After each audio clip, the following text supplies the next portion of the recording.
questions and answers. Welcome to our May 5th live car shopping strategies. My name is Deshone. I'm known as Deshone the Auto Advisor. And over the next 60 to 90 minutes, I'm going to be sharing what we call the cars from home philosophy, the way you can shop, get bids, make your car buying simple, empower yourself, and guarantee that you did not leave any money on the table. We're going to talk about a lot of things you may not be familiar with. We're going to talk about things you have not heard before. We're going to tear back some mindsets that the car business has programmed in us for their profit. And we're going to tear down those mindsets because they're costing us thousands and they're making the greediest dealers in this country thousands of dollars. And we're going to get rid of that. So this show is sponsored by my new digital book. It's called Cars from Home, 7 Steps to Saving Time, Money, and Avoiding Dealerships. So I wrote that book to give you everything I know, everything I learned at Mercedes-Benz, at General Motors, running my own brokerage, and the hundreds of people, thousands now, that we've helped since 2021 to empower themselves in their car purchases. So part of my welcome offer to you is it's normally $97. You can get it for $24. That's my welcome offer for 30 minutes, anytime during the broadcast. As we go, you can get yours in my TikTok bio, in my Instagram bio, the YouTube comments, and the Facebook comments. It's a 75% off discount as part of my welcome offer for those of you who take action. And you'll have everything we teach here for the rest of your life. And you'll be able to move the same way you're going to hear me move and the way a lot of people I'm going to show you guys are moving. So no questions off limits. Feel free to start typing your questions. We are live on Instagram, TikTok. Hang on. I got Instagram up here. My man Dolan is moderating, so we're going to try to pull in every single one of your questions. Again, this is our May 5th live. We are live. It is Monday, so let's get to the questions.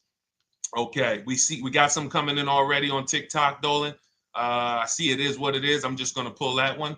I need to do one on shady mechanic shops. You should. If that's your area of expertise, the public needs to know from someone who's an insider what is going on in mechanic shops. I'm sure they get a lot of value. If you guys want, it is what it is to launch a channel teaching people how to avoid shady mechanic sites, type ones in the chat so he can know that he should go ahead and do that. Or she. I can't see if you're a man or woman. But let's get some questions going. Yasoy Tommy, I see you on TikTok. Interested in leasing, but I know I will go over the mileage. I drive a lot. Well, here's what you do. Give you an example. I'm leasing right now. I've never needed more than a 15,000 mile per year lease. So all of my leases have been 12,000 miles. I've never needed more than a 15,000 mile per year lease. Now, sometimes, that was because my family worked a little further from where we lived. We got a 15,000 mile per year lease, but most of the time I'm getting 12 because that's what I need. That's what I use. Now I'm paying $499 a month for this $55,000 Infinity truck. I got a 1% lease on it. I got my bids, the way we teach at Cars from Home. We're big on multiple offers. That's the only way you're going to save the big money and guarantee you got all the money is to get multiple bids. We teach you how to do that. You can do it by phone too. If you want to try to do it by phone, God bless you. We do it through email. We do it through emails and templates, and that's what we do. But I'm paying $499 a month for 12,000 miles. Now, let's just say I needed 15,000 miles. I would have bumped that lease up, and instead of $499, I'd be paying probably $30 more. So call it $530. Now, let's say I'm a high mileage driver at 20,000 miles. That instead of $530, I would probably be paying $620. And there I got my 20,000 miles per year. So the key is, and this is what you'll hear, people will blame the leases for not understanding that they choose the mileage.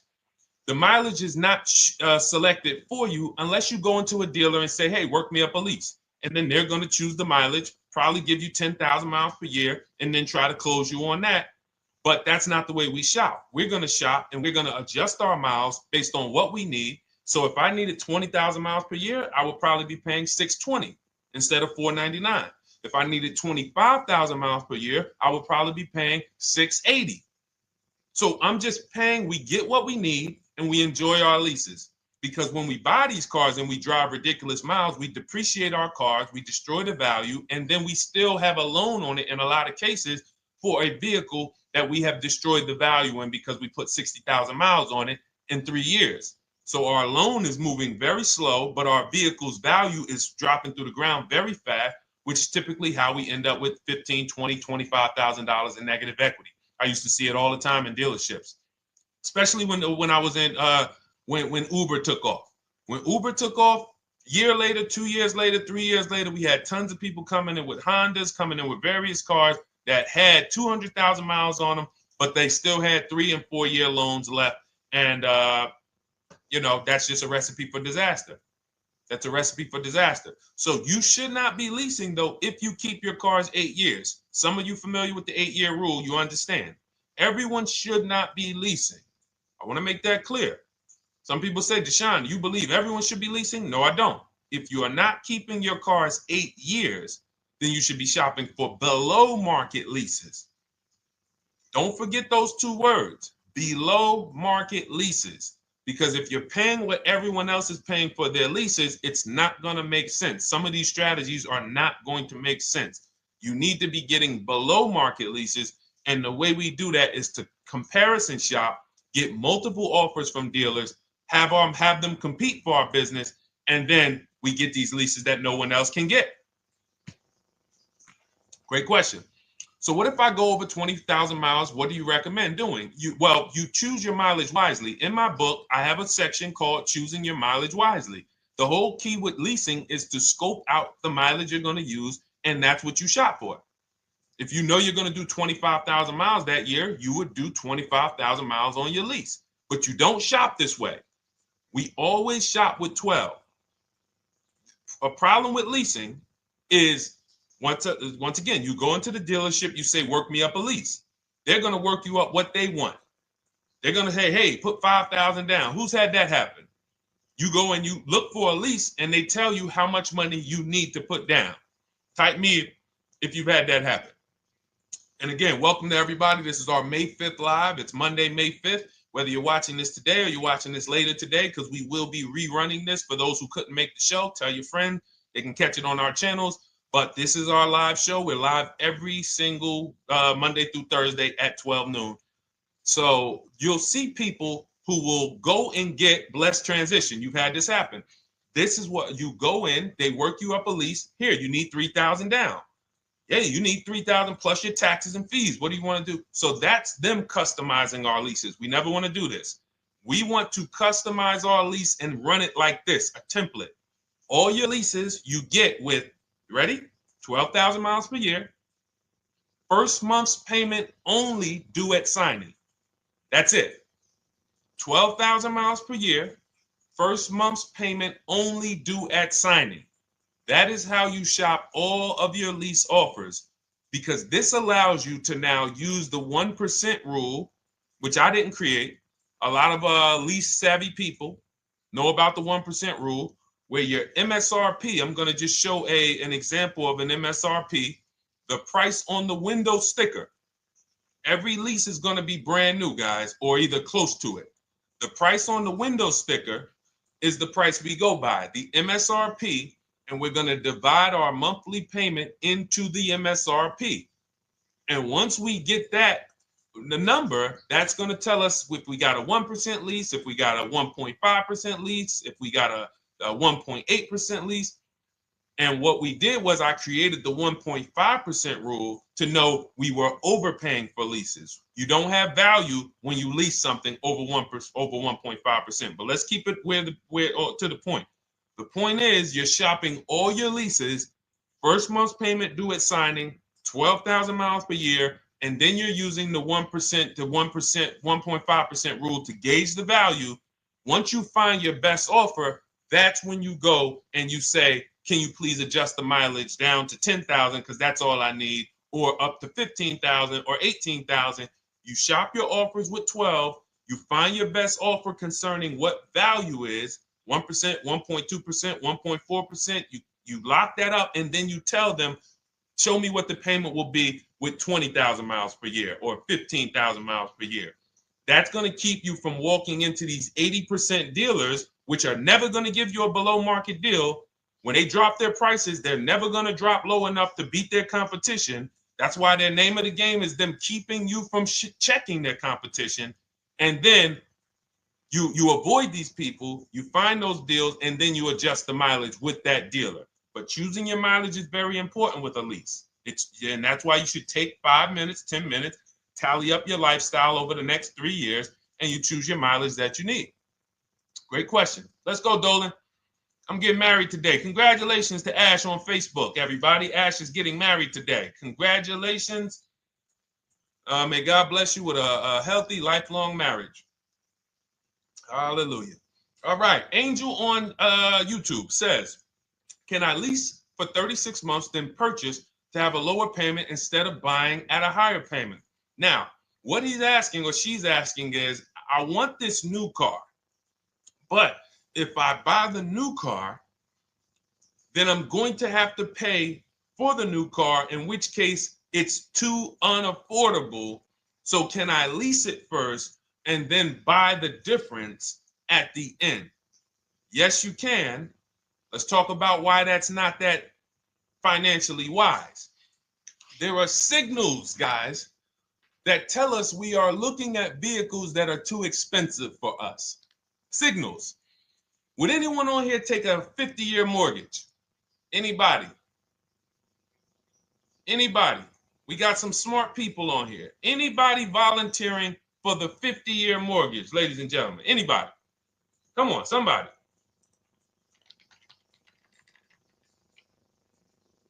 No, why not? Why not? Why is everybody saying no to the 50-year mortgage? Because we know it's ingrained in us that a 50-year mortgage on a house means we can't afford that house, right? Same thing with cars. There's signals. And so when we cannot finance a brand new car and it's affordable, what should we be doing? We should be going to get a pre-owned car. That's what we should be doing. So some of you have the luxury where you could afford both a new version of the car you want, and you can afford a pre-owned version, of course. So you might say, Deshone, I could afford both. I want this car, but I could afford, which one should I get, new or pre-owned? Thank you to the new gifter, Jeffrey Jones. Welcome. The Black King. Thank you so much. Gifter badges. Appreciate everyone who supports this broadcast. Thank you so much. You helped me to keep this information going. So what you're saying is, I could afford both. Which one should I get? In that case, it's a matter of your values. Do you want a brand new car? You want to treat yourself? You only get it every 10 years. So it's like, hey, I only get a new car every 10 years. I'm going to treat myself to a brand new one. Curtis Thomas, thank you for sharing.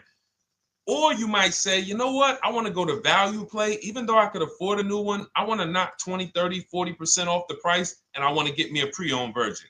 So that's the people who could afford both. Some of you, you're like Angel, who like, I want this car, but I can't afford it new. In which case you go pre-owned, because you don't want to you don't want to lease a car 3 years, even if you get a below market lease deal, great lease payment, turn around and buy the difference, because you're typically going to need a 5 or 6 year loan for the difference. Once you get that 5 or 6 year loan, you add that to your 3 years that you leased the car, and you got 8 to 9 years of payments on the exact same car. 8 to 9 years of payments on the same car. This does not make financial sense to pay that long on a car. This is, you can't reach the reward stage where the car is paid off and you're putting money to the side for maintenance and repairs. You know, you got a paid off car, because the goal with purchasing is to get to that long-term ownership where the car is paid off. I don't owe anything on it. You know, I got a couple $100 I put to the side for maintenance and upkeep, but that's all. That car is paid off. I can keep that thing for 15 years. I can pass it down to my son, my daughter. We got an extra car in the family. That is the value of purchasing. So if you have a payment for 8 years on a car, you don't get to that stage. So that's why before I would ever recommend someone lease and then purchase the balance, I would recommend someone purchase a quality pre-owned car and get it at a below market price. Okay, does that make sense? Okay, everything that we're talking about, guys, is in my new digital book. It's called Cars from Home, 7 Steps to Saving Time, Money, and Avoiding Dealerships. Has everything we teach, because the name of the game is learning how to structure your deals. When should I lease? When should I purchase? And then once you have your structure, getting bids on everything to make sure you don't leave any money on the table. When you get bids on everything, you're never going to lose any money on your trade-in, because you didn't just get one offer on your trade-in, you got bids. You're never going to overpay for your interest rate, because you didn't get one offer on your loan, you got bids. You're never going to overpay for the new car or the used car you're buying, because you didn't get one offer on it, you got bids. And that empowers you to control the transaction. That is what we teach. That's in my new digital book, step by step. You can get your copy for 75% off, normally $97, but it's part of our welcome offer for 30 minutes. You got it in my TikTok bio, Instagram bio, YouTube comments, or the Facebook comments for $24. Okay, enjoy it, use it. All right, let's keep it going. I need to buy a car. I want to know how to buy the advertised new the new SUV vehicle for under $10,000 or even under $20,000. I don't really understand the question. Let me read it again. I need to buy a car, and I want to know how to buy the advertised new vehicle for under $10,000 or even under $20,000. Are you saying that's the discount you're looking for, or are you saying that is my budget?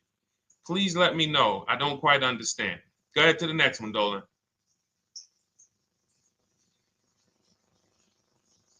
All right. If the Carfax report only has service maintenance, is it okay to purchase? Okay, so all right, this is a great question, guys. This is about used cars. Who's going to be shopping for a used car in the next year? Type the letter U. Type the letter U if you're going to be shopping for a used car in the next year. And for those who just joined, this is our Monday, May 5th, live car shopping strategies. So we are live every Monday through Thursday at 12. And for those of you who are watching the rebroadcast later in the day, you can, you'll get your questions answered. Somebody might ask a similar question, or you can join us Monday through Thursday at 12 live. Yes, so we got a lot of people who are going to be shopping for a used car. We got Buffy on Instagram, Fran Bar. Who else? A lot of people not buying? Okay. Instagram, the only people buying used cars? Okay, well, let's talk to you guys. Listen, so here's when you're looking at a used car, what you're focused on is first the service record. First the title history. What is the title history? That means, is it a salvage car? Is it a frame damage car? Is it a now, well, let's start first. Where do we find these cars? Let's start there. We're not going to lots.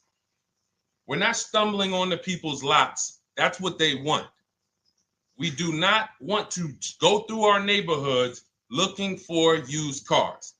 Anybody who does not have a used car on a website, they're trying to take advantage of you, because that is unadvertised, that they don't want to be where the competition is. That is not the way we're going to move. And for years, it was like that. You drive past a dealership on the weekend, you see hey, oh, look, they got this nice yellow car, a nice big red car outside, and you just pull right in. That's 2005 stuff. Now, every used car, we need to be able to compare it to the whole market, which means we need to see it on a website, on a marketplace. So we're opening up, this is called my multiple marketplace strategy. We are opening up, and some of you are going to need a pen if you're going to really, or unless you're going to watch the rebroadcast, because I'm running stuff past you that, you're trying to buy a $30,000, $50,000, $100,000 car. We're not talking about how you're going to get a couple things from Amazon and, set up a little home studio for $2,000. We're talking about the second most expensive purchase most of you are going to make. So it's understand that you're going to need to focus in order to get the most out of what we're talking about. So we're going to go to the marketplaces. The marketplaces are Carvana. They sell their own inventory. CarMax, they sell their own used car inventory. Driveway, they sell their own used car inventory. We're going to go to now dealerships. AutoNation, they sell other people's, they sell their own. They buy and they relist it on their website. But then you have Car Gurus, you have Carfax, you have Kelly's Blue Book, no, not Kelly's Blue Book. You have Auto Trader, Car Gurus. So we're going to all these marketplaces, we open them right up in one tab. So now what we're doing is we're putting in our criteria, and what we want to do, we want to go 100 miles out. Even if you're not willing to drive 100 miles out, you want to see what the whole market looks like within 100 miles. So now, if you know what you can afford, then you can put in your price criteria. I have a tool that I created. It's called the Perfect Budget Calculator. Some people who have my book, you've used it, where you put in your down payment preferred, you put in your interest rate, you put in any equity from your old car, and it tells you, because what you tend to miss is the fees. That's what you tend to miss. So if you're not using this calculator that we created, you want to add another $2,000 or so, because you got to factor in the fees in that budget. Some of you go out and say, man, I think I could afford $30,000. Then when you find your car, they bump you up to $33,000 because you didn't factor in the taxes and fees. So this calculator does it for you in my book, and everything we use the Perfect Budget Calculator. But if you're not using it, just estimate another, a little higher. Now you put all of that into the marketplaces. Now you're looking for what the inventory is. Now, here's the reason why you must open up all these marketplaces. First reason, they have different cars on them. Carvana and CarMax has different cars than Car Gurus, Cars.com, Auto Trader. There's different cars on them. Another reason we need to open it up is because sometimes you'll see one car here on Car Gurus for $31,000, and then you'll see that on Auto Trader they marked it down $2,000. It's $29,000. And you're like, wait, why the heck is it lower? This is the same car. Well, it could be because this marketplace got the notification first to lower the price, and maybe this one takes a little longer to see that, oh, maybe that takes 24 hours before their updates take effect. So that's why you want to open up all these marketplaces. Now you're narrowing this down first based on your color choices, what options you want, your models, and now we're starting to narrow this thing down. So we're narrowing it down. Now we start to look at the history of these cars. This is the best way to start narrowing down your used car search. Let's now dive into the history. I need the Carfax. Now, some of these websites will give you a free Carfax. Some of them will try to make you buy a Carfax. Now, I'm going to give you one of the secret strategies that we've been using for years in my book, and I'll tell you it right now. It is how we get free Carfaxes, because when we get to most vehicles, you guys, for those of you who are just meeting me, I worked in Mercedes-Benz for 5 years and General Motors for 5 years, and I ran my own brokerage. I started it in 2016, and I ran that while I worked at the car dealership. So I have a lot of experience and have seen a lot, and that's why I'm able to teach these things. I also love numbers. But one of the things that I know is almost every dealership has a contract with Carfax. So every dealership, we pay Carfax already. So what we're able to do is when we list our inventory on our websites, we're able to list the Carfax with it. We're able to provide that free of charge. But when we pay Auto Trader or Cars.com or Car Gurus, we are not able to actually push our Carfax to that marketplace. But if you come to our website and you find the vehicle on our website, most times you will find the Carfax for free. That is what we have been doing for years. So that now we have the Carfax, because the Carfax is the only way we can see those service records right now, because we've already narrowed it down based on, first thing we're doing is we're looking at title history, frame damage, salvage title, rebuilt title, total loss. That's the type of vehicle. The next thing we're doing to narrow it down, which is where many of you get in trouble, is you're looking at the service records. Skipping service records, buying used cars without seeing service records is disaster. The biggest indicator on if a vehicle was taken care of is what is on those service records. And if you can't see those service records, then I would not buy the car. Somebody say, oh, I'm changing the oil myself. If you don't have proof that you have changed the oil yourself, I cannot see it. I cannot see that you have maintenance this car, and that's a turnoff for me.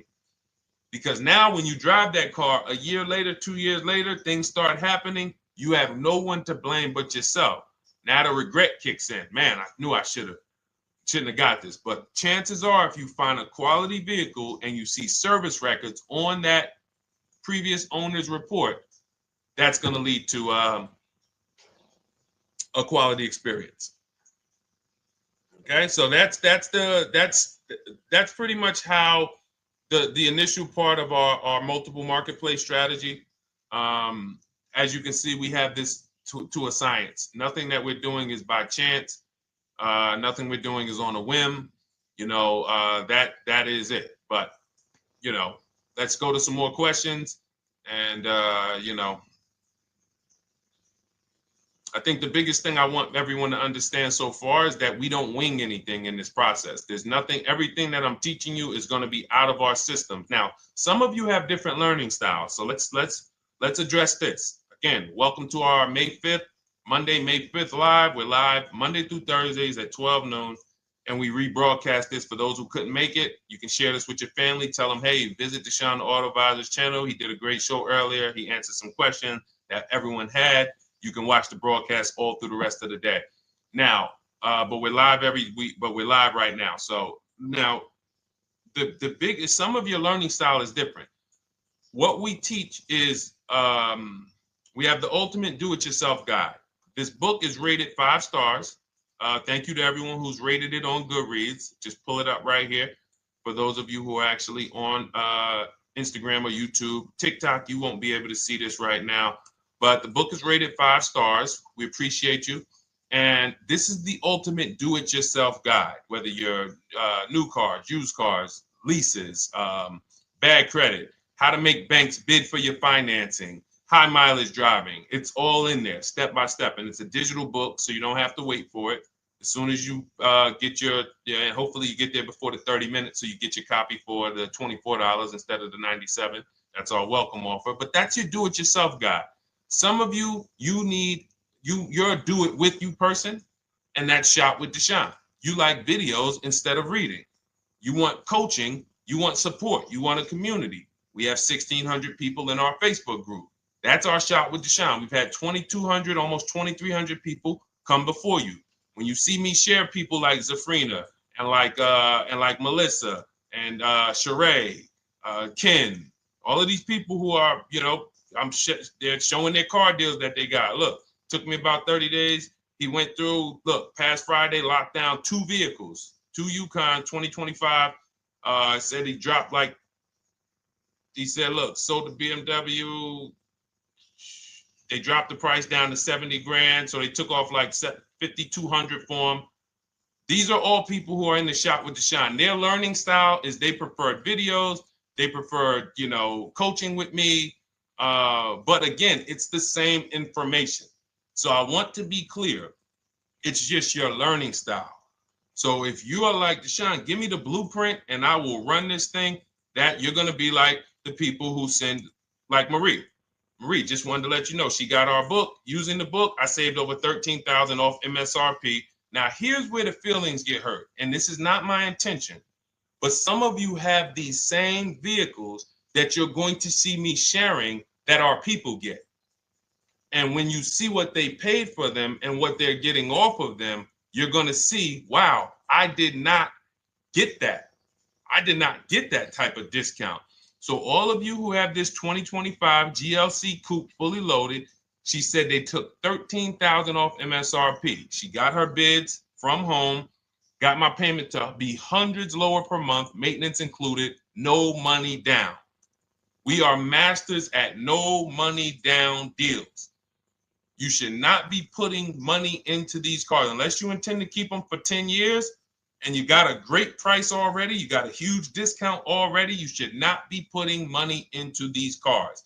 I have never done more than $1,500 out of my pocket for any lease. And when my car that I bought, I put money down on that because I bought it to keep it. But everything else, we are shopping with no money down. So you're going to see that a lot. So again, depending on your learning style, you can head to my bios and to the comment sections, open the Cars from Home Toolkit, Shop with Deshone might be right for you. I don't care how you get the information as long as you are saving the money. I don't care. If you could do it with a $24 book, do it with the book. I would rather you say, man, this guy Deshone helped me. I bought his book. I got it on the sale because he did the welcome offer for $24. And man, I done got 4, 5, 6 cars using this thing. And all I paid was $24. Congratulations. I will celebrate that. I wish that for everyone, but that's not everyone's learning style. So, okay, Dolan, let's keep it going. I'm sure we got a lot more questions coming in.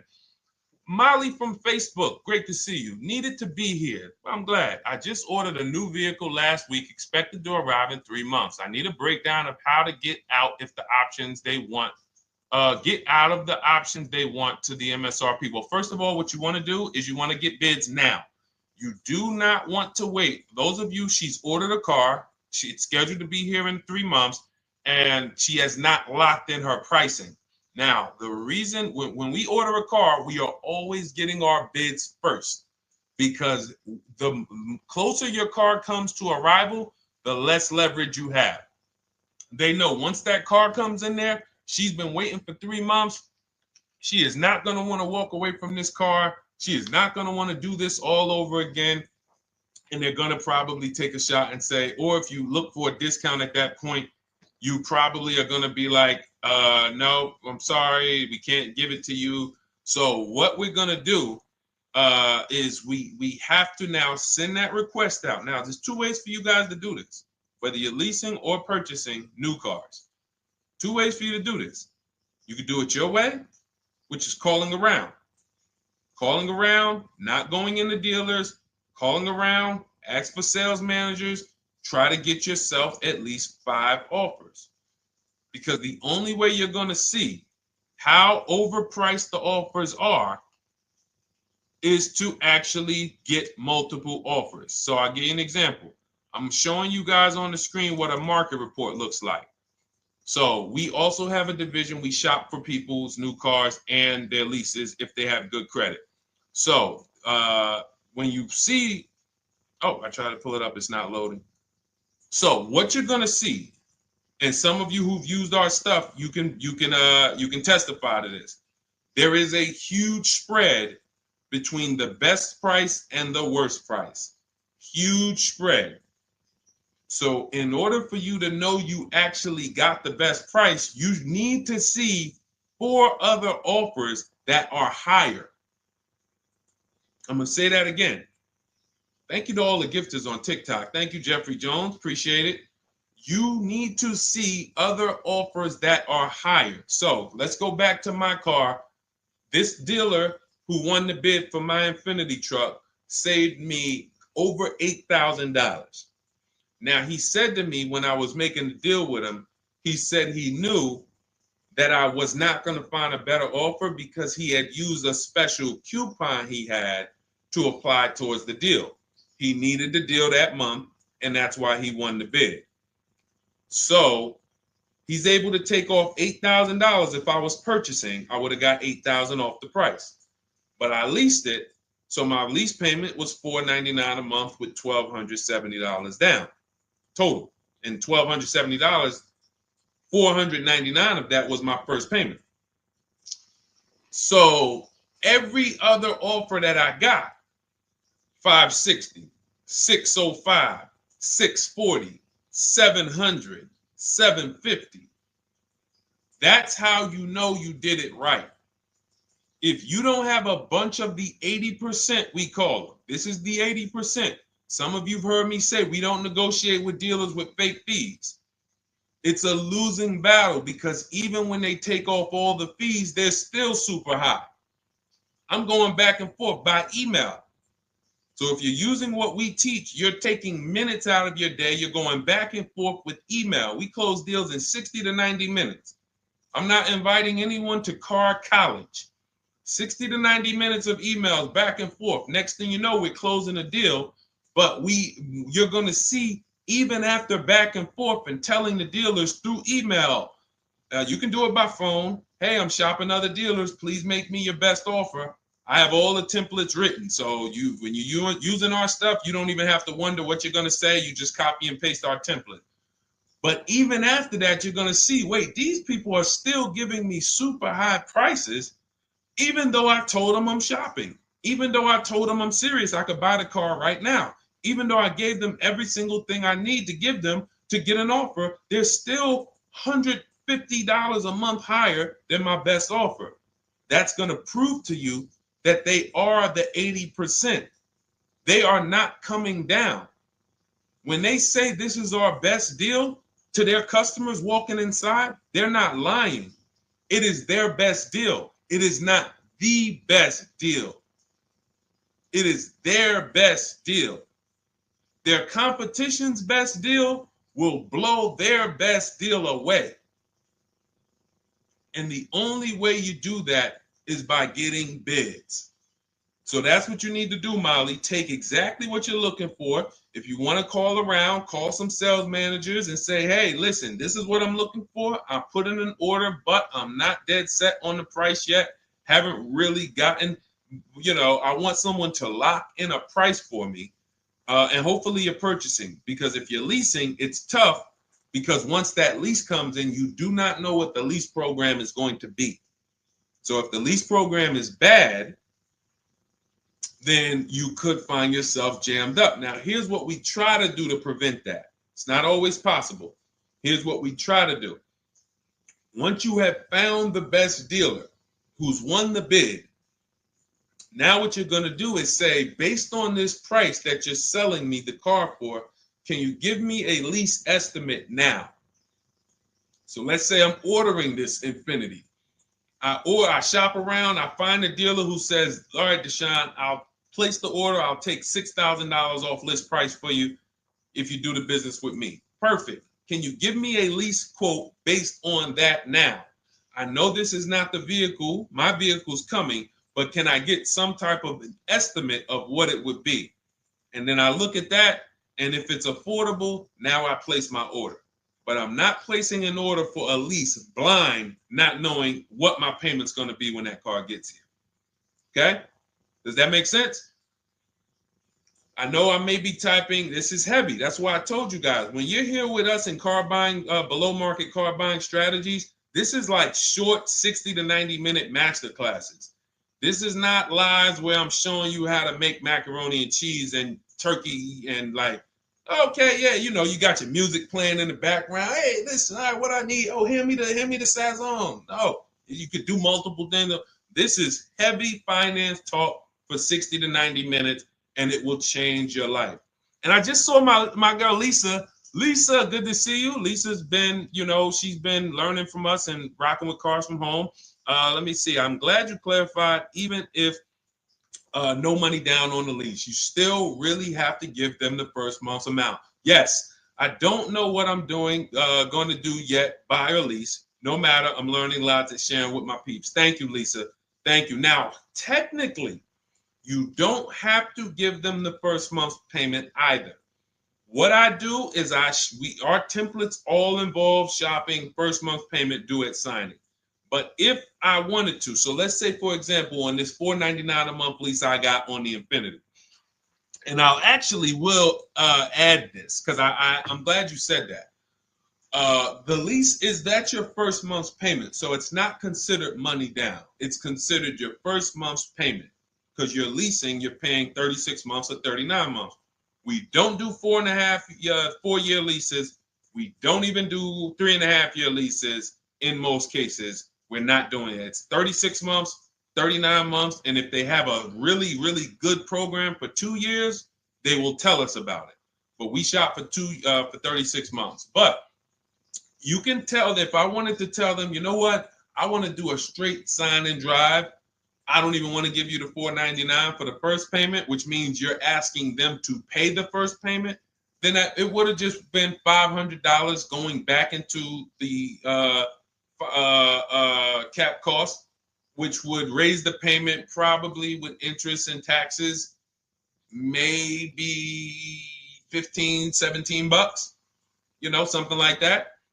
So if I truly wanted to bring nothing to the table, I can just have them to, cap the first month's payment. You can do that.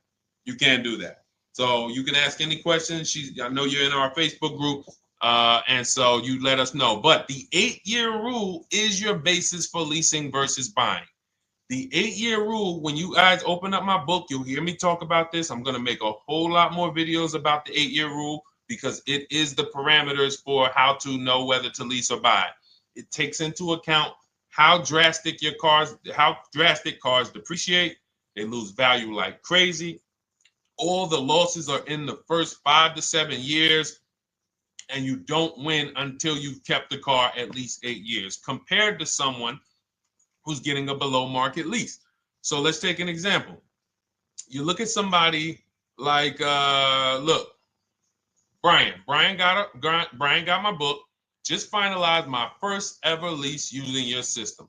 2025 HRV Sport all-wheel drive, $30,000, $505 MSRP. So this is a $31,000 vehicle almost, and he got it for $395 a month, which is a 1.2% lease, no money down. Now, his initial quote from this dealer was $434. This is the winning dealer. But in my book and in our systems, we have a counter offer calculator where we put all the offers we get into the calculator, and then it calculates the best offer and it tells us what to counter. So his initial quote was $434. He countered with the calculator and ended up closing his deal at $395. So these are the people that, for all of you who you're like, wow, are there any cars out there with a $300 payment anymore? Well, if you're buying a car, you are buying it at a $300 payment. You could only spend, who knows, every $5,000 on a vehicle is about how much per month. Every $5,000, when you're looking at a car, every $5,000 on a 5-year loan, which is what you should be defaulting to, is about how much per month. Thank you, Nikki. Nikki got a #1 gifter badge. And I don't really know what all of that stuff means, but I definitely appreciate it. The Black King, thank you so much. I just know it means you guys support the show.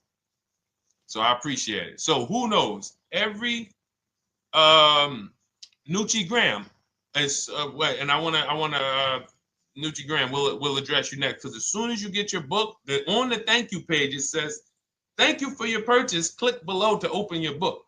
So we'll address that shortly. But okay, thank you, Lisa. Yes, every $5,000, and Nikki, $100. So this keeps you in the safe zone. When you are looking for how much loan I'm going to take, you are looking and saying, every $5,000 is going to cost me roughly $100 per month. So if I want to spend $400, then my loan needs to be about $20,000, which means I'm looking at this car. If I'm going to buy it for $23,000 plus fees, and I want to be at $400, I'm going to have to come up with some more money down, because I need to get my payment here. I need a $20,000 loan. I'm not going to go in looking at a $20,000 car and thinking, man, can they get me to $250 a month on this? No money down, because the math doesn't make sense. Because the only way they can get you to that is to put you in a 7 or 8 or 9 year loan, which is a horrible deal. And they've done it to a lot of people, because you go in and you just say, get me to this monthly payment. And they're like, well, you didn't say how long. You come in later, hey, man, my loan is, I remember, man, a guy called me, and this is, unfortunately, people are not trained to look at how long their loan is. Early in my career, I think I was still with General Motors, and a guy came in and he had some vehicle, And he was like, you know, D, could you look at this, man, and tell me, because I don't, you know, I'm trying to get out this thing, man. They telling me I can't get out of it now. That's a recipe. You bury yourself when you make these types of moves. They're saying I can't get out. I looked at his contract. It was a 96-month loan. 96-month loan. So he's in a 96-month loan at a high payment. He's going nowhere. And what it came from is him going in and saying, hey, get me to this payment. My payment's affordable, but how long is the payment? That determines what you're paying for the car. So when we say, yo, are there $300 payments out there? I'm showing you. Leasing, there's cars you can drive 30,000 miles, $30,000 cars, beautiful vehicles, payments in the threes when you're shopping and getting bids, and you're finding vehicles with great lease deals. At the same time, on a pre-owned car, that's only going to get you under 20 grand, between 15 and 20 grand. So it's about getting the most for your money. And getting the most for your money, you must take into account the 8-year rule. If I'm not keeping a car 8 years, I should be shopping for a below market lease. I'm not tying up any of my money in this car because I'm not keeping it long enough to have all of that money benefit me. Does that make sense? Type ones if that makes sense. Type dollar signs if that makes sense, because this is about money. If I'm not keeping the car 8 years, then all the money I'm going to tie up in the car to pay for it, to pay off the loan, to do the maintenance, to change the tires, to change the brakes, to change the oil, to change the brake fluid, the transmission, all of the money I'm putting in that car, just normal maintenance. I didn't say anything broke. Normal maintenance over 7 years. I'm not going to keep the car long enough to have that make sense. Whereas had I leased, I'm just below market leases. I'm just literally paying cents on the dollar, changing my oil. Most of the times I'm out the car before I need brakes, unless some of you are driving 15,000 mile a year leases, and then sometimes you will replace the brake, but it still does not compare to the cost of purchasing. And you know, throughout the show, I'm gonna show a lot more lease deals and a lot more discounts. But the reason why I show you guys the lease deals is because the money doesn't lie. Unless you're just hell bent on paying more, the money does not lie. You can't compare when I was, you know, I'm driving $40,000 cars, my payments have a 3 in front of them, and my friends are driving $20,000 cars and their payments have a 3 in front of them. And those cars are used, need maintenance, you know, warranties done ran out after 4 years. I'm over here driving brand new cars, problem free, and they're paying the same amount or more than me, and they're driving inferior products. And then once they really get tired of the car, they go ahead and they trade it in and they start the process all over again. So it's bad financial advice that the car business never trained on, and they just love for people to be ignorant. But we're not going to be ignorant here. All right, Dolan, let's keep it going. By the way, all of you who just joined, this is our Monday, May 5th live. We are live every Monday through Thursday at noon. So for those of you who may be watching the rebroadcast, we rebroadcast the show all through the day. So for those who missed the show, you can either, you know, or some of you want to tell your friends, oh, hey, you're shopping for a car, go watch this show. And we'll rebroadcast this show all through the day. And we rebroadcast all the episodes through the weekend. So for those of you who didn't have time, you're like, man, I want to catch up on all the shows, all the questions that were asked. We'll rebroadcast those through the weekend. But we are live every Monday through Thursday between 12 and usually 1:30. You can have your friends and family tap in. You can bring your questions, and we try to get to as many as we can. All right, Dolan, let's keep it moving. Let's get to some more. What are the companies for loans? Well, there's a lot of them. First thing you want to do is, so we teach something called the bank bidding war. This is a question, because here's my question to you guys. Where do you get your car loans from? Here's my question to you. And I'm going to tell you how we should change the answer, because I know what some of your answers are going to be. Where do you get your car loan from? Some of you are going to say my bank. Some of you are going to say the credit union. Some of you are going to say the dealership. But all of those are not the answers we want to go with anymore. Here's the answer. You got it, Nikki. I love Nikki. Whoever gives me the best rate. That is going to be the answer moving forward. If you're using what we're teaching, that's your answer. Whoever gives me the best rate. What, in other words, whoever wins the bid. So what we're doing is we are not just going to our credit union and having them run our credit, give us a rate, and now we going out and we're shopping with a check in hand and we're shopping with our back against the wall because the bank says, well, hey, you know, your pre-approval expires May 17th, so you hurry up and find a car or you're going to have to come back and run your credit again. Now we're over here and our bank is putting our back against the wall. That's ridiculous. So what we do is we use what you should do is you should look at the average interest rate. If you have average credit, look at the average interest rate, and then you use that to budget. Again, I have a calculator that we invented. It's a proprietary calculator. You can't find it on Google. It's in my book. It's in our course, Shop with Deshone, in our checklist, our video checklist. This is stuff that, again, we don't, if you notice stuff that I teach, it's not anywhere. Deshone, why can't I find an 8-year rule on YouTube? It's because it's Cars from Home. We created it. I can't find the 1.5% rule. No one else teaches that because it's our intellectual property. We created it. I don't mind people saying it, but they need to understand we didn't find this stuff. We created the stuff. So calculators, we invented them. So this calculator you take this interest rate, but even if you want to use a standard payment estimator calculator, you can take just what I said. Remember, add a little bit more for the fees, because that's what you're not taking into account. The fees, the taxes, and that's where we get in trouble. My calculator, our perfect budget calculator, does that for you. So now you want to look at the average interest rate. Type in average rates for cars. Use that for your budget, just so you can know about how much car I can go and get. So between what I told you about the 5,000 being $100 a month, and that last part about, adding a little bit more and using the average interest rate, you should have a good gauge on a range of car to go and shop for.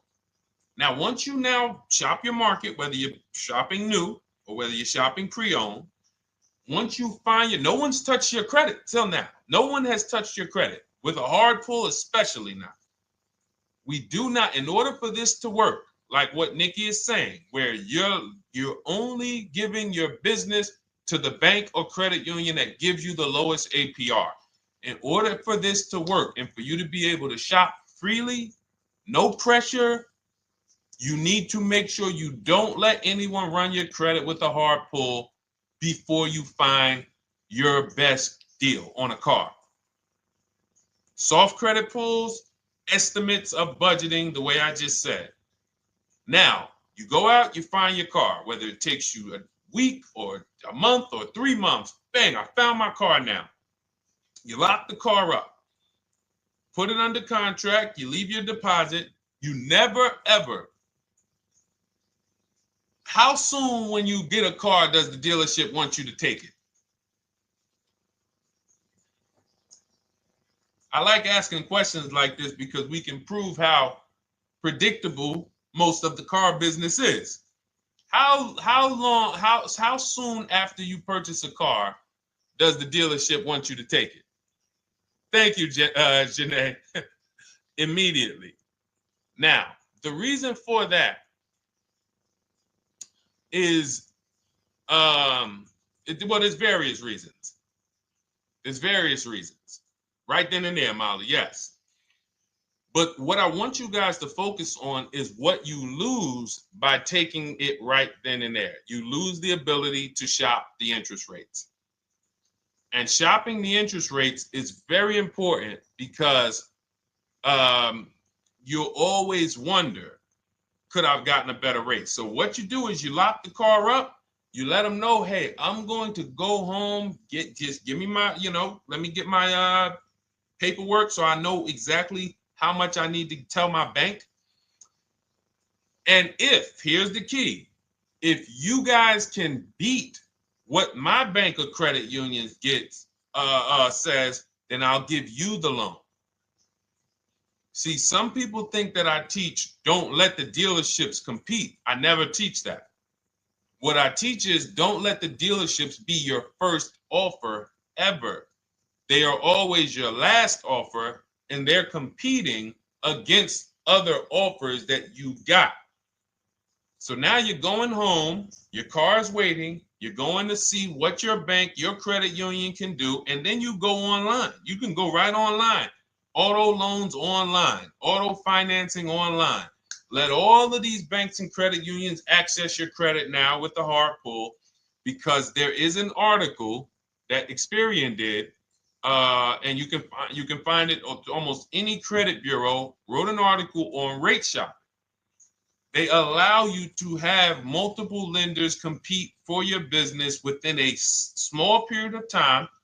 They say the window is 14 to 45 days.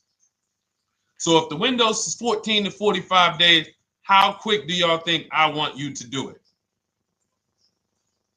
If the window says, because that's a big window, as long as you shop within that window, at the end, those multiple inquiries will have the same weight on your score as one inquiry, because it looks as if you were shopping and you were doing your due diligence. Thank you, Greg, Sheila, with these gifter badges. I don't know. It's like a nice. I appreciate it, Glendale. Thank you.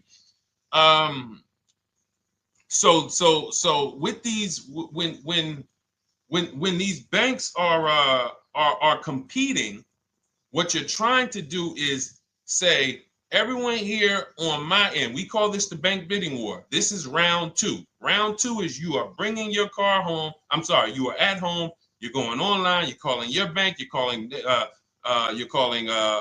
credit union. If you have one, you're going online. This will take you literally one day, not even. This maybe take you an hour. Because if they say that the window to shop is between 14 and 45 days, I want you to do it in 24 hours. We want all the competition in 24 hours. Because that guarantees we are way within the window. They're going to look and see, wow, this person bought a car. They had multiple lenders competing in a small period of time. They're not out here just letting people run their credit over, every week. Some new banks running their credit. So now you call the dealership afterwards. You say, hey, the best offer I got was from such and such credit union or such and such bank. If you guys can beat it, I'll give you the business. You allow the dealer to now shop you to their banks. In which case, they're going to call you and say, hey, good news, we got you a better rate. Or, hey, good news, we couldn't beat the rate, but we can match it. In which case, they save you the time, they save you the paperwork. Or they're going to say, hey, listen, that's a great rate you got. We can't beat that. None of my banks can beat it. And in which case, we guarantee all around we got the best rate, which is the goal we're looking for. As Nikki said, I'm only giving my business to who gave me the best rate. That is the bank bidding war. So when you get your digital book, Cars from Home, you'll get that in writing. We also have it in our Shop with Deshone video checklist for those of you who are more do-it-with-me types. Again, we're all about your learning style. And some of you just like, Deshone, I see you. Can you shop for us? What are these? I'm seeing a lot of you guys shop for people, new cars, new cars, leases only. And you have to have good credit. Your FICO scores need to be over 670, all of them. But if you don't, again, same result. We've been helping people get these results since 2021. And again, I am all about speed. These are short videos. The book is boom, action steps, action, action, action, action. I'm not trying to teach you everything about cars. I'm trying to walk you through a path, a 7-step path to get to the result you want all the time. Okay, I'm not taking you to car college. You're not going into the car business. You just need to know how to get the best deal. And that's what it's about, step by step. Okay, but for those of you who are just coming on, this whole show is sponsored by my new digital book. It's called Cars from Home, 7 Steps to Saving Time, Money, and Avoiding Dealerships. It's a digital book.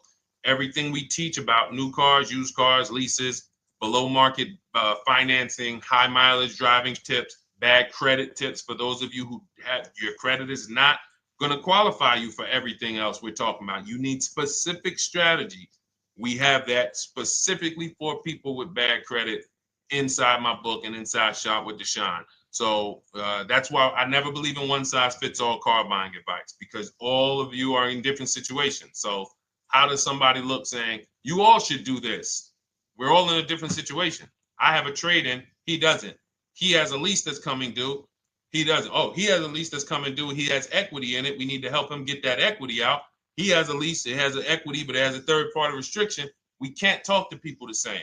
That's why everything we do is custom and letting you know, no matter what your situation is, it's very common to us. Very, very common. So, all right, let's keep it going. We got some more time, Dolan. Pull them up. More questions. All right, yeah, I see we got a couple more coming in on TikTok. How do I get the book? Well, the book is in my TikTok bio. In my Instagram bio, there's a website there. It's Cars from Home Toolkit.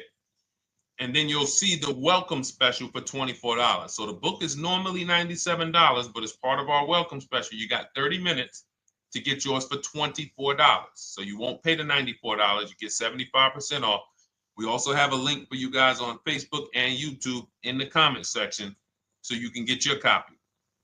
And if you're going to spend a couple more minutes with us, I would appreciate if you share the broadcast with one person that you care about. So that can help,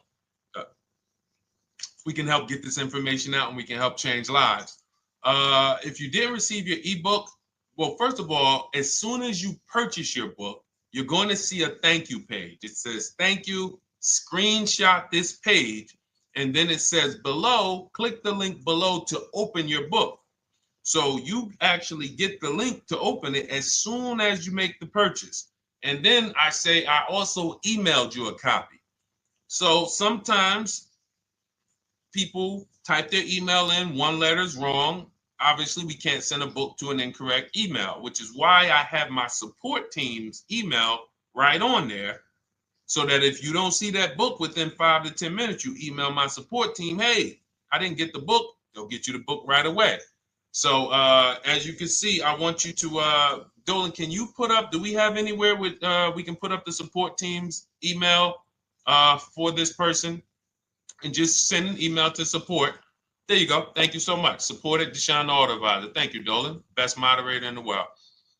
All right, so shoot them an email. Just let them know. Give them your first and last name, and they'll check the record, make sure that we have a purchase from you, and they'll send you your book right away so you can dig right into it. Okay? All right, let's keep it. We work with clients all around the country. What I'll start doing, I wanted to bring some on here today, but I can't load them up. The system is showing an error. So I got a lot of people. I always bring tests. I always like to show results. So, you know, I'm a results person. So you'll see a lot of people that I share. Brian, who has our book, and, you know, his lease, Marie with her $13,000 off. All of these people made deals from home. They were not in a dealership negotiating this. You got, look, Frank, I bought your book, used your system, and just closed my deal and have positive results to report. I love when y'all email me, by the way. Like, please continue to do this. A caveat is I wanted a just released 2026 Genesis G70 Advanced, and there are no incentives. I could have gotten incentives on the 2025. However, I wanted the 2026, and I was willing to pay. So even with high demand cars, even with cars that are rare, this is the situation. I reached out to 20 dealers and I received 9 offers for 36 months, 12,000 miles on a $58,000 MSRP. The initial offers range from $1049 to $901 with everything in between. I counter offered using the calculator that we have and closed the deal at $815 on a $58,000 MSRP. That's a 1.4% deal. Now, mind you, that on a vehicle on a 2026 with no incentives, which means every bit of that was the dealer taking off money for him. He probably had to get at least $5-6 grand off to have that deal come in the 8s, when other dealers were quoting him 9 up to 10 and, you know, mid $1,000 range. So, you know, but so I show the book testimonials. I show my Shop with Deshone testimonials. But I want to start bringing these market reports so you guys could actually see that's our team shopping all around the country.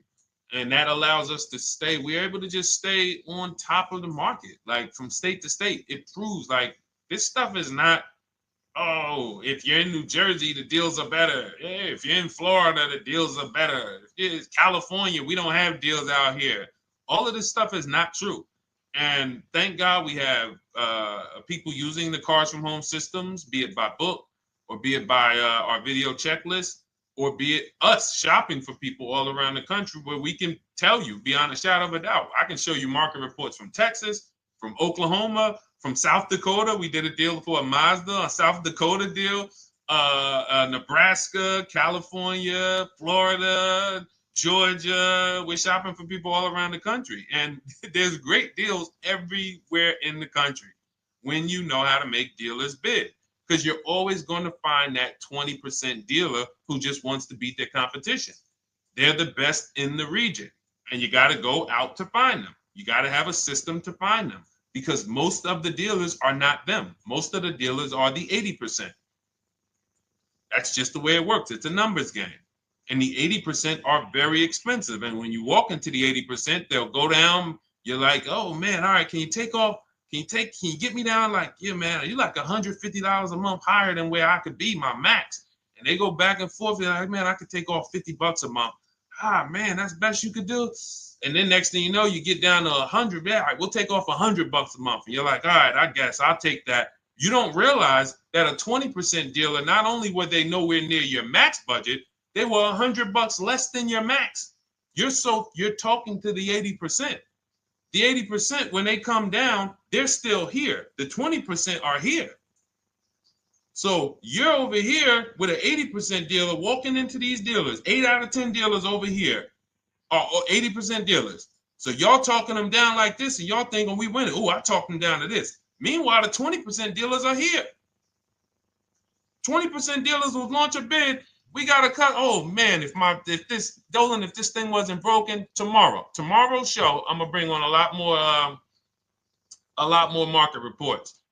We got dealers who come right out. We getting offers 700, 790, 820. Dealer come right out 650. Boom, blow everybody away. Like, oh, let's go. We got a winner. Looks like we got a winner here. That's it. And then it becomes fun. As you can see, this is fun for us. When you change the way we shop, you shop and you start to you're going to be the prize. You're going to be the prize. So anyway, let's keep it moving. For those of you who have gotten your book, I look forward to you using it, empowering yourself, having these same results. For those who didn't know about the book, it is a digital book. You can get your copy for 75% off for 30 minutes in my TikTok bio, my Instagram bio, the YouTube comments, and the Facebook comment. And for those of you who've been on and you still don't quite trust us, you want to get started with maybe some free advice, go grab our cheat sheets. We have our free cheat sheets in my Cars from Home toolkit, totally free. Test us. Look at the cheat sheets, look at the strategies, look at the emails I'm going to send, guiding. Like I don't play around. So if you want to just say, test out, let me hear some free advice, start with our cheat sheets. All right. Yes, I'd actually answered that when I read that comment, Dolan, on TikTok about do we work with clients in New Jersey and New York? Well, yes. When it comes to shopping done for you, if you open the Cars from Home toolkit and you're like, Deshone, I just want to relax at home. You guys go shop the market for me. If you have good credit, FICO scores over 670, and you have and you're shopping for a new car or a lease, you can book a call with us and we can see if we can help you. Book a 10-minute call. It's free. And we can see if we can help you. Is it best to lease a car if you're currently underwater? Ooh, if I was underwater right now, let's just say I have 15,000 negative equity. I made a bad deal during the pandemic. I'm upside down and I'm like, man, I got to get out of this car. But and first of all, I know I should be leasing because now we know the 8-year rule. The 8-year rule says if we're not buying our cars to keep them at least 8 years, we should be shopping for below market leases. We're going to pay a lot less money. Below market leases, not normal leases. Very important. So what I'm going to do is I'm going to actually right now look for an electric vehicle that I could lease because some electric vehicles right now, we're getting under 1%. We're getting 0.88% leases. We're getting 0.79% leases, because if you do your bidding, you're going to see. Now, again, if you want to call around for your multiple offers, you can do that. I'd rather you call around than to do what you've been doing. I'd rather you, with your new cars and your leases, call around before you walk. That's better than what you've been doing. But if you're like, Deshone, I don't want to talk. I don't want to wonder what I'm going to say. I just want to copy and paste. That's the Cars from Home way. Either way, you get your 5 offers, and you're going to see now, my best offer on this $40,000 electric car might be $320 a month. So I'm now driving a $40,000 car. If I didn't have my negative equity, then I would be driving it for $320. But now I got to bring this negative equity over. Now, the reason why you want to look at these electric cars for this is because if you try to bring a bunch of negative equity over, what ends up happening is you're now messing up the loan to value ratios, and the bank won't approve it. So you might go in and look at a $40,000 car, and now you bring this 15 grand of negative equity, and the bank is saying, we're not going to loan $55,000 on a $40,000 car. We're not doing that. So that's when they'll say, some of you may have heard this before, you have to put money down. They'll say, we can't get you approved unless you can put $3,000 down, $5,000 down. You have too much negative equity, and the bank is not going to approve it all. But when you get your bids on some of these electric cars, you're going to get $10,000, $15,000 off. And this is specifically what I would be looking for. I would be looking for the electric vehicle that when I get my bids, I'm saving 15 to 18 to 20 grand off. And if you guys don't think that's possible, you haven't been here for long. You know, this is Milligan. She bought her Mercedes EQE last year. She literally, MSRP of her car was $79,245. She got almost $30,000 off the vehicle. Almost $30,000 off the vehicle. $51,359 is her price. $79,000 vehicle. She got it after rebates, after discounts, after everything. $51,359. So you take a vehicle that you can get a huge amount of money off, then you bring your negative equity over. So now that payment goes from $320. Yes, it might go up to $575 or $600 even. But I know I'm in a nice car now. I'm in a brand new car, and after 3 years, I'm done with that negative equity. So that's what I would be doing. And if God forbid the car gets totaled while you're driving, you're out of the negative equity in a lease. So if I rolled that negative equity, 15 grand over to this car, now I'm driving it. Boom. All right, I got this electric car. I'm out of the negative equity. I got a good value. I'm in a $40,000 car. My payment is affordable. Now I'm driving. Oh, shoot, car gets totaled. I'm out. I can go get me another car now. I can go and get the same exact car, but I can get it for $320 now. So, you know, that actually is the reason why people commit insurance fraud and total their cars or get them stolen intentionally. But no, that's just something to keep in mind. Something to keep in mind. Because most of you, when you start leasing, you're going to see that was my reason for negative equity. That was my reason I kept having negative equity, is because I wasn't leasing. And that was the reason I was paying more money for cars than I should have, because I wasn't leasing. And again, the key is getting below market leases. You walk into a dealership and say, work me up a lease, you're not going to have these payments that, you know, we're talking about here. It has to be below market leases. That comes through multiple offers. Only way. All right, let's keep it going. A lot more questions. No gap then. Is that your first time leasing? Well, no, we'll get to that. I see it's a little conversation happening on TikTok over here. By the way, everyone, this is our Monday, May 5th live. We're live Monday through Thursday. Tell your friends, please. I would love for those of you who are going to keep joining us to see some friends tomorrow, family members tomorrow, co-workers. When you are at work, when you're talking to people, if they say they're car shopping, I would love for you to invite them to our live shows Monday through Thursday at 12. And if they couldn't make the show, we will rebroadcast each episode for the rest of the day. So after today, after we end the show, if you guys want to refresh on some things or you want to whatever, you want to send people, we will rebroadcast this episode for the rest of the day. And then on the weekends, we put together a weekly compilation. We broadcast them all just for the people who couldn't make the live shows. But every Monday through Thursday, we are here. And yes, happy Cinco de Mayo to you too, Nikki, and to everyone who celebrates. All right, what do you think about waiting till December month, mid-month to buy a vehicle? I do not. Dealers need cars to sell before that. It's a myth. All right, we're going to dispel a myth, okay? When have we been taught that the best time to buy a car is? Thank you to everyone running up the likes on TikTok. We're at 3,400 likes. Every time you hear something you like, you double tap the screen. That makes a big difference. It sends a message to TikTok that we're doing something good over here. Okay, end of the month. Yes, sweet now. End of the month. So we're gonna peel, like I told you guys when we started the broadcast, right? We are gonna, yes, Molly, last day of the month, right? So this is what we have been taught. Last day of the month, come on in. That's where your deals are, right? Let's look at this logically.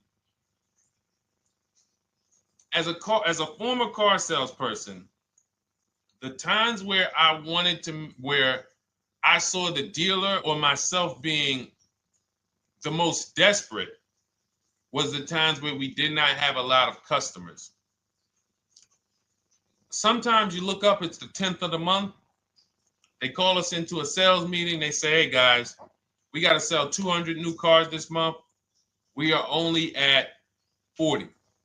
We are way behind. We are tracking way behind. Call anyone you know who's a real customer. We are entertaining every reasonable offer.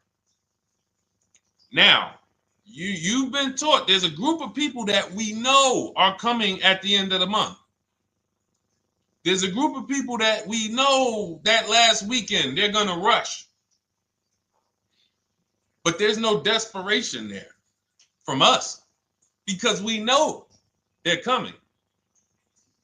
So we look and say, I'm much more desperate at various times throughout the month than I will be at the end of the month.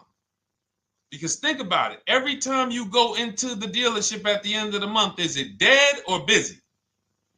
You go into the dealership most of the time at the end of the month, is it dead or busy?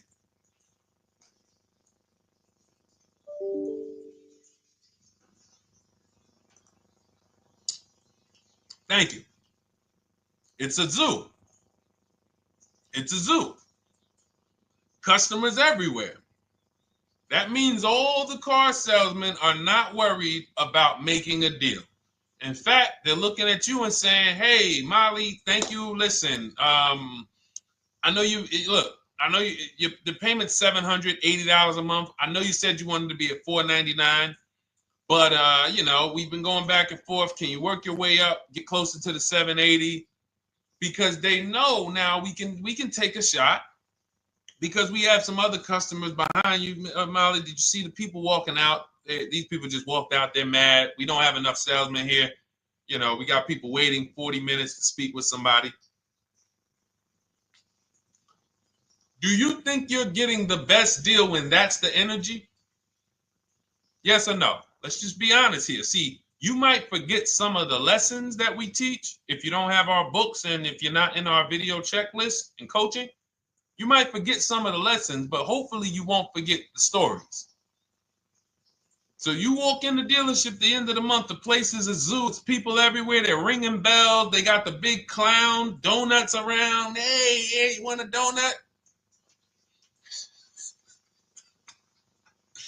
Do we think there's desperation? Thank you, Sheila. Thank you, Molly. There's no desperation here. And they don't magically wait till the end of every month to hit their numbers. Some dealers hit their numbers at the 25th of the month.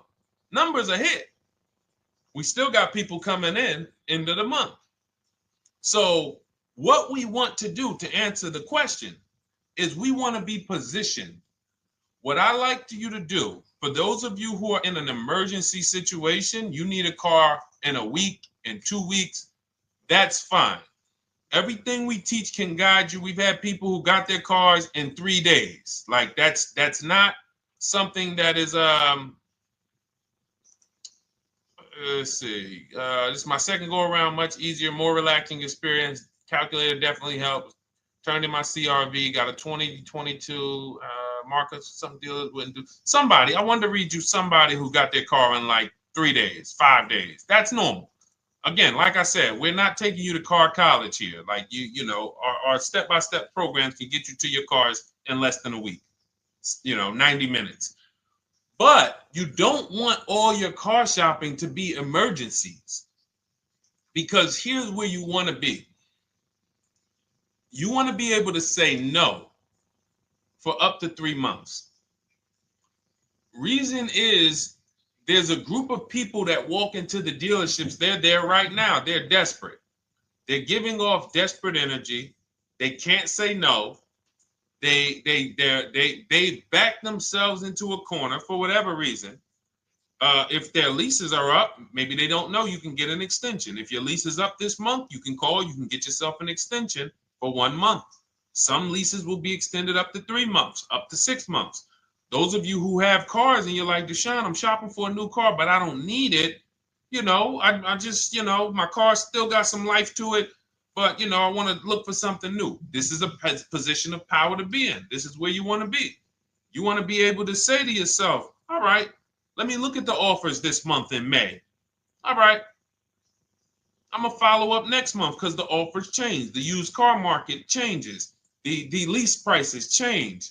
The dealer desperation, it changes.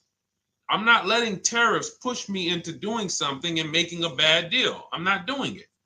I'm not worried about tariffs coming, because there's going to be deals no matter what. If the prices of the new cars go up, what happens to the prices of our used cars that we're going to be selling? See, that's how we really won during COVID. Some people who've been with me since 2021, that's how we were winning. My man John Shaw, he was one of the first people. David Isaacs came in, got his BMW. Yes, the lease prices were slightly higher back then. We were still getting under 1.5. We were still getting 1.4. John got a 1.2 on a Jeep Wrangler, but we were selling our old cars for 8, 10, 12 grand more than they would be worth today. So even if the new car market goes up, we know how to maximize the prices of the cars we're getting rid of, and we're going to offset it. So we want to position ourselves to be able to say no. That is the strength. That's the leverage where we can say, you know what? All right, I'm going to follow up next month. Now we're telling the dealers right up front, hey, call me. I'm good between now and June 18th. I'm good between now and July 20th. So now what those dealers say is, okay, this is a serious customer. By the way, we have all this in templates in my book. You fill out the template, you fill in, here's the day you can buy a car. This is your deadline. When we blast it out, these are things you can call dealers and you can tell them, hey, I'm good between now and anytime before the summer. Call me if you get a black one with the red seats and this package in it. If you want to call around, you want to do it that way, you could do that. But what you're letting them know is, call me when you want to make a deal. I can make a deal today. Let me see the numbers today. Great. All right. If sometimes you'll see that a car is a little bit out of the range we want it to be in, you might say, man, I'm looking for it to be around, 505. This thing's coming in about 550. Okay, maybe I'll check next month, see if the program gets better. You might say, all right, dealers are saying to some of you shopping for cars that maybe every dealer is not going to have it. When you reach out to the dealers, only 5, 6 dealers have it. But they say, hey, I got something coming in May. I got something coming end of May, June. Is that good for you? See, they're desperate customers. They can't say yes to that because they back themselves into a corner. But you guys now operating with a 90-day shopping cycle. If a deal comes today, I'm jumping on it. But if you got something coming next month, I'm jumping on that. Call me when you're desperate. Call me when y'all have that meeting. Hey guys, we're way behind. Listen, we need a deal. I'll take any deal right now. Hey, is that person that Sheila McCauley, you know, that last month, her number, we couldn't make that deal last month. Did she get a call yet? Hey Sheila, did you get a call yet? No, I'm still waiting. Okay, great. We can get to your number now. Perfect. Thank you. Positioned. So we want you to be positioned when you use what we teach, whether it's the Cars from Home digital book, whether it's the Shop with Deshone. For those of you who are like, Deshone, let's do this together. I want the checklist videos. I want coaching. I want to be able to pop into the Facebook group, ask around. We can't give you that for $24. No author can give you the support. I got tons of books. There to Be a Man, In His Steps, Tony Robbins' book. None of these authors can give me support for the price I paid for their book. That just can't happen. But some of you are like, you know what? This is a big investment. I want to make sure I have access to, you know, systems for life. That's the Shop with Deshone done for you video checklist. And then you got coaching direct with me in our Zoom calls every first and third Wednesday. Twice a month we do. And then we got our private Facebook group with 1,600 people. And then some of them are sharp as me. I'm telling you, let's look at, you know, y'all know I brag about Rosalie. If you like Rosalie, if girl got 4 cars in within a year, you know. Her first car was the Infinity. She got her Infinity truck. And I was sharing her a lot last year when she got her Infinity QX60, but she recently shared that she got 3 vehicles. And hold on, where is she at? I just had her up. So this is the people that's in the group. Like, look, 3 vehicles. Big shout out to Deshone the Auto Advisor for making these incredible deals happen. 3 new leases for my sons with only first month's payment down. She got a Nissan Rogue, almost $37,000 vehicle, $399 a month, no money down.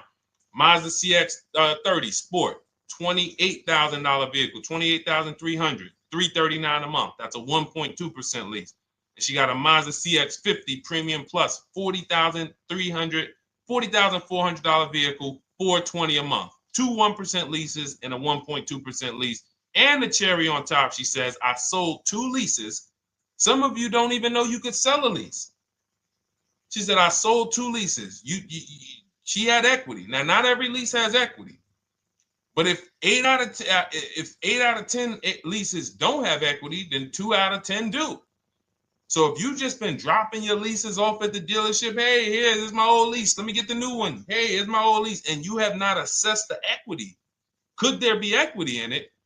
Imagine how much money you've left on the table. Imagine how much, wow, I didn't even know you could sell leases. She sold 2 leases, 2 2021 Elantras, walked away with $6,737 in equity.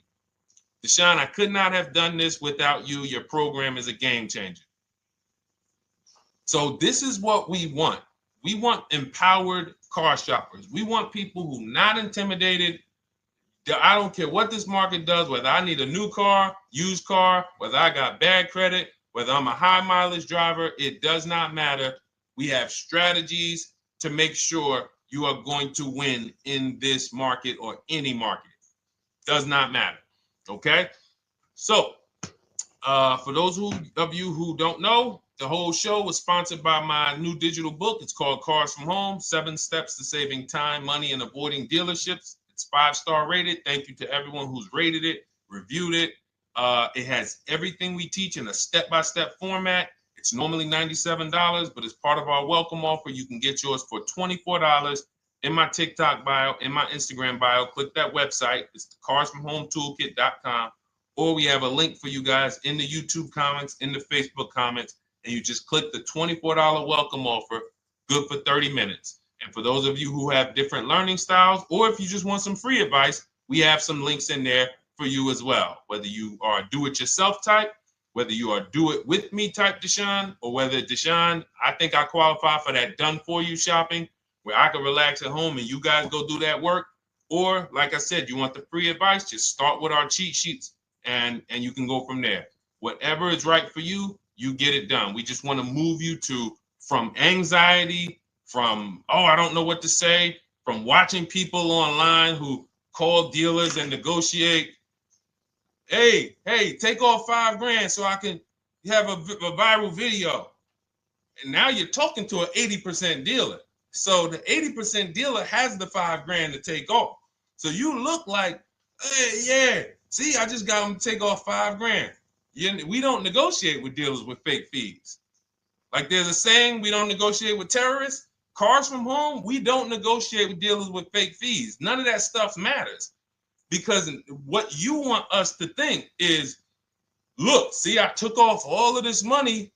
Don't you want to buy the car now? But you took off the fake money. Had we been talking to a 20% dealer, what money are they taking off? The real money. The real money. So if we have two dealers, well, let's say 8, because y'all know I use the 80%. So the 80% are over here. The 20% are this small group over here that we got to find. Now, the 80% are starting so high that when they take off all the money, it's fake money. We marked up our cars. We got platinum kits on them. We got the Hertz service plans on them, and the Simonized kit and the low, all of that stuff. Okay, so yeah, we done took off 5,000 for you, but 4,000 of it was fake. Meanwhile, this 20%, they don't have the fake. So when they take off 4,000, it's real 4,000. And we over here talking to these people. Hey, take off all that fake money. See, guys, you can do this too.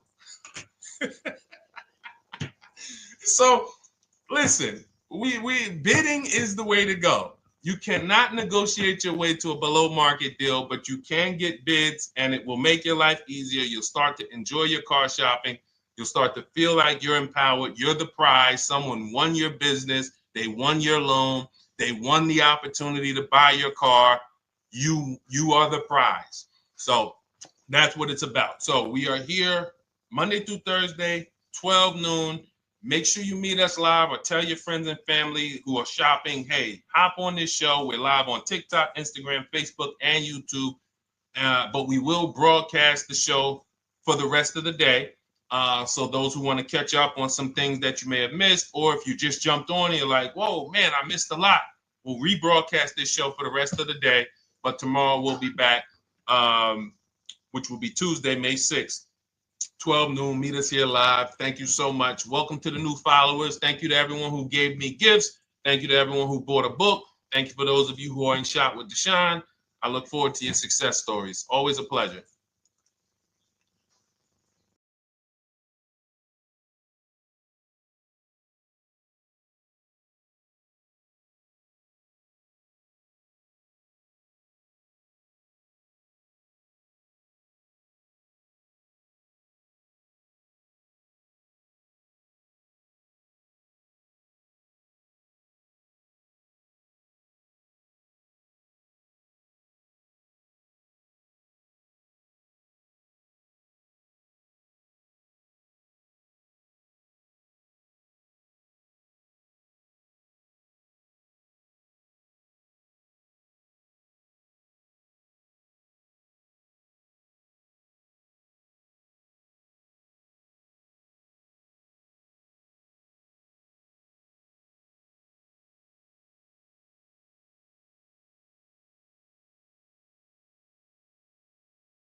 And welcome to our Tuesday, May 6th live. We do these live streams at 12 noon, Monday through Thursday.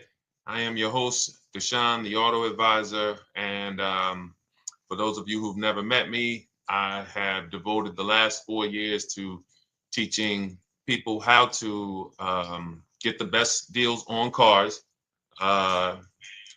and to learn all the mistakes that the industry, the car industry, would love for you to continue making, because they make a lot of money when you make mistakes. And so what we do here is we really just do questions and answers. I will teach on various topics that I feel are widely misunderstood, like the subject of leasing. And some of you who are new here, if you've never been here before, could you type a 1 in the chat if this is your first time on a stream? We do these streams about 60 to 90 minutes. And if you're going to get the most out of them, we just ask that you lock in, that you focus, because we will be talking about $1,000 mistakes. Nothing here that we'll be talking about over the next 60 to 90 minutes is hundreds of dollars. You know, I'm not looking to, have you spend some time with me on a Tuesday to talk about how to save hundreds of dollars. No offense, I'm sure that's important to some people, but we are here to talk about things that are affecting your bank account by the thousands every year. And so if you got some time, I would love for you to hit the like button, like wherever you are, and let's just tap in. You can start to type your questions. This whole stream is sponsored by my new digital book. It's called Cars from Home, 7 Steps to Saving Time, Money, and Avoiding Dealerships. It's a digital book. It's 5-star rated. Thank you to everyone who's rated the book and reviewed it. And it's normally $97, but for the next 30 minutes while you're watching, you can grab your copy for 75% off. That's our welcome offer. We always like to reward people for taking action. So you can get your copy for $24 instead of $97. And you can just head to my TikTok bio. You won't leave the show, my Instagram bio, the Facebook comments, or the YouTube comments, and use that link to get your welcome offer, and you'll have everything we teach. So as we go through this for the next 60 to 90 minutes, if you're like, whoa, Deshone, this is a lot. Wow, this is a lot. You can grab the book and make sure you have everything that I teach and everything in a step-by-step format. Okay? So I have my man Dolan moderating. Good afternoon. Thank you, Johnny Miller. Good to see you, Lil G. Again, guys, we are live. This is our Tuesday, May 6th live. We're live every Monday through Thursday at 12 noon. But we do rebroadcast these throughout the day. For those who cannot make them, you can watch the rebroadcast, or if you got to go back to work, we'll be rebroadcasting it for the rest of the day until our show tomorrow. All right, so let's start with the questions. You can feel free to get into it. Okay, do you have to get the extended warranty? This is a great question. This is car specific. A Honda, Acura, Toyota, in most cases, have always had low cost of maintenance and their parts are inexpensive. When you're buying an extended warranty or you're considering it, it is a risk product. It's an insurance plan. So that means you can pay for something and not use it, just like car insurance. You don't necessarily use your insurance until you have an accident. Same thing with an extended warranty. It's an insurance policy.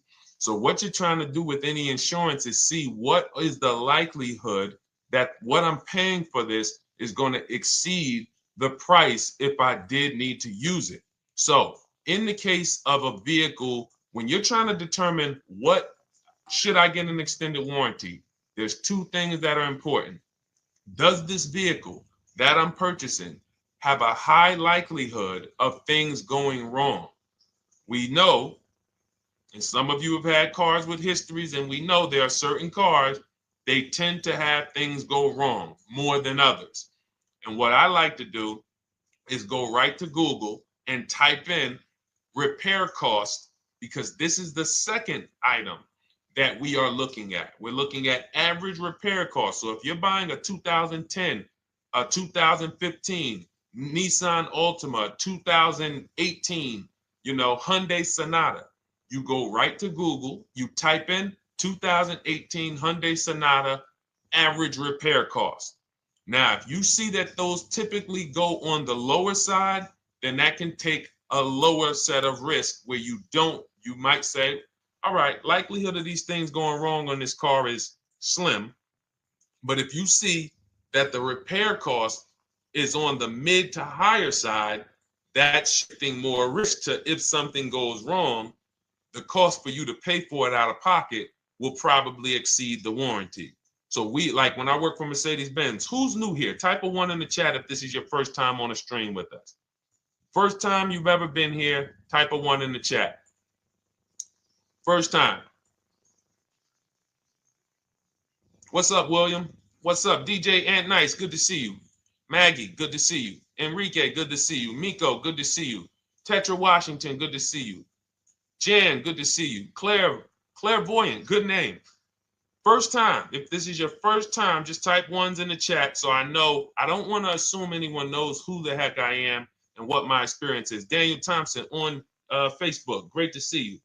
So I worked for Mercedes-Benz for 5 years, General Motors for 5 years, and I ran my own brokerage, my new car brokerage, called Cars from Home. I started it in 2016. Now, when I worked for Mercedes, when people were purchasing a Mercedes, what I would tell them is buy as much warranty as you can afford. Buy as much warranty as you can afford, because I knew that when something breaks on a Mercedes, nothing's under $1,000, and typically it's $2,000-$3,000. So a $4,000 warranty on a Mercedes Benz is usually worth every dime. But at the same time, we have cars that, again, less likely for things to go wrong. And then when things go wrong, if they go wrong, they can typically be repaired inexpensively. Good to see you, Arms Reach. Welcome on Instagram. Shout out to the people checking in live. Great to see you all. So that's how you're measuring extended warranties. You don't want to get an extended warranty on a vehicle that has a low cost of repair and a low likelihood of things going wrong. You can then take your money, put a little bit to the side, have a little emergency fund, that same $3,500 that you would have put into the warranty, or $2,500, you put that to the side over the course of a year, 2 years, put $100 a month to the side, and then have that be your cushion just in case things go wrong. It's better for you to have that money in your bank account, and if things go wrong, you take it to your mechanic. You must have a local mechanic. You guys know I swear by local mechanics on cars that don't have warranties. Even if you have a Mercedes-Benz, a BMW, an Audi, something that is typically harder to work on and takes more of a specialized engineer, there are still plenty of places that have those. I mean, there's shops where they used to be Mercedes-Benz techs. Now they have their own shops. This is who you want, because their cost, their labor is going to be probably 1/3 of what a dealership is going to be. So these are the resources that, again, keep more money in our pocket while getting us the same level of service and experience. Okay, great question. Welcome, Uncle Nene. Good to see you. Uncle Nene. All right, listen. Nicole, good to see you. All right, Dolan, you can pull up the next question. Feel free to start typing your questions. And as we get more questions in, we'll try to get to all of them. You guys know we're not always able to, but we do try to get to all of them. How do I shop around for the best lease deal without affecting my credit? Well, first of all, you're talking to someone who's, just so you know, I've taught thousands of people to lease. I've gotten 7 leases. Now, when we look at what we are doing with a lease, first, we have to consider how we want the information presented to us. We are not letting dealers tell us how they're going to quote us. We are telling the dealers how to quote us. So we are going to have all our quotes. Thank you to everybody hitting the like button. I see you. I appreciate you. And shout out to the sharers. As I see people who share, I always like to give the shout outs to the people who share this broadcast with their friends and their family. And thank you to everyone who's giving gifts on TikTok and Instagram. Appreciate you all. So what we are doing when we're telling a dealership, you give us a quote with first month's payment only out of pocket, 12,000 miles per year, and put all the taxes and fees into the payment, assume tier 1. So we are presenting it now in my book and in my Shop with Deshone programs, my video checklist. I have all the templates. If you're going to do this yourself, you just need to remember how you're presenting this. You can call around to dealerships, because there's 2 ways to do this. Shopping from home. Cars from Home is about showing you guys, and I'm going to be showing you guys a ton of payments. And listen, I don't want you to feel bad, because some of you are going to see that you've left a lot of money on the table. Part of what I have to do here, and I've been doing it for 3-4 years now, is I have to tell you the bad news. For 3 years, I did a masterclass called Everything You're Doing Wrong Buying, Selling, and Leasing Cars. We put probably over 15,000 people through that masterclass. But those were people who were willing to hear the bad news They knew, Deshone, I got to hear the bad news to get to the good news. So as I show the difference in the prices that we get and the people who listen to me get, more than, forget about me, the people who are like you, the people who are on a live, saw a video, and then took action and learned and use our processes, the results they get compared to what you're getting. You're going to see, wow, they're saving $3, $5, $7, $10,000 more than me every single car. And so the Cars from Home system is about bidding. It's about turning your car purchase into a bid. You're no longer begging. You're no longer going into a dealership and begging one dealer to sell you a car, and then you go to another dealer and beg them, sell me this car, please take my money, please take my money. Meanwhile, you're not seeing the entire market and the people who would compete to get your business and gladly give you the service that you deserve by giving them a $30 to $50 to $100,000 transaction, which is what your car purchase is. So now so the big thing to understand right off the top is, now I need to learn this bidding. I need to learn to get multiple offers. So you can do this by phone. You want to do this by phone, you can call around, but you must give them that information in order for you to compare the deals the right way. Lynette, good to see you. Christina, good to see you. Melvin, good to see you checking in. Rudolph, I see you. Once you actually give them that information, 12,000 miles per year, first month's payment only, due at signing, taxes and fees in the payment, assume tier one. I want the tier one offer. Even if you think I not qualify. Now, if you got a credit score above 670, all your FICO scores, most of you will qualify for most tier one leases. So you want to see, what does this look like as I get my offers? Once you get your offers in this format, you can use the 1% rule as the gauge. The 1% rule is been around for more than 20 years. Everyone who leases and who's savvy, we understood if your lease payment is 1% of the MSRP or less, you stole the car. That includes taxes, that includes fees. You're still in the car. So example, we're looking at a $30,000 car, Hyundai Sonata or a Hyundai Elantra, $30,000 car. When we shop all our offers, if that lease payment is $300 per month, with only $300 due at signing. In other words, I show up, here's $300. Good to see you, GDTV. Thank you for checking in on YouTube. Once I give you that $300, that's my payment for the next 35 months. So that's a very, very low percentage of the car you're paying. It's a 1% rule. Now, in order to get a 1% lease, you need a great lease program, which means the bank has to be supporting the car, rebates, incentives, and then you need the biggest discount, the dealer who's going to give you the biggest discount. Now, one of those we can control. One of them we can't.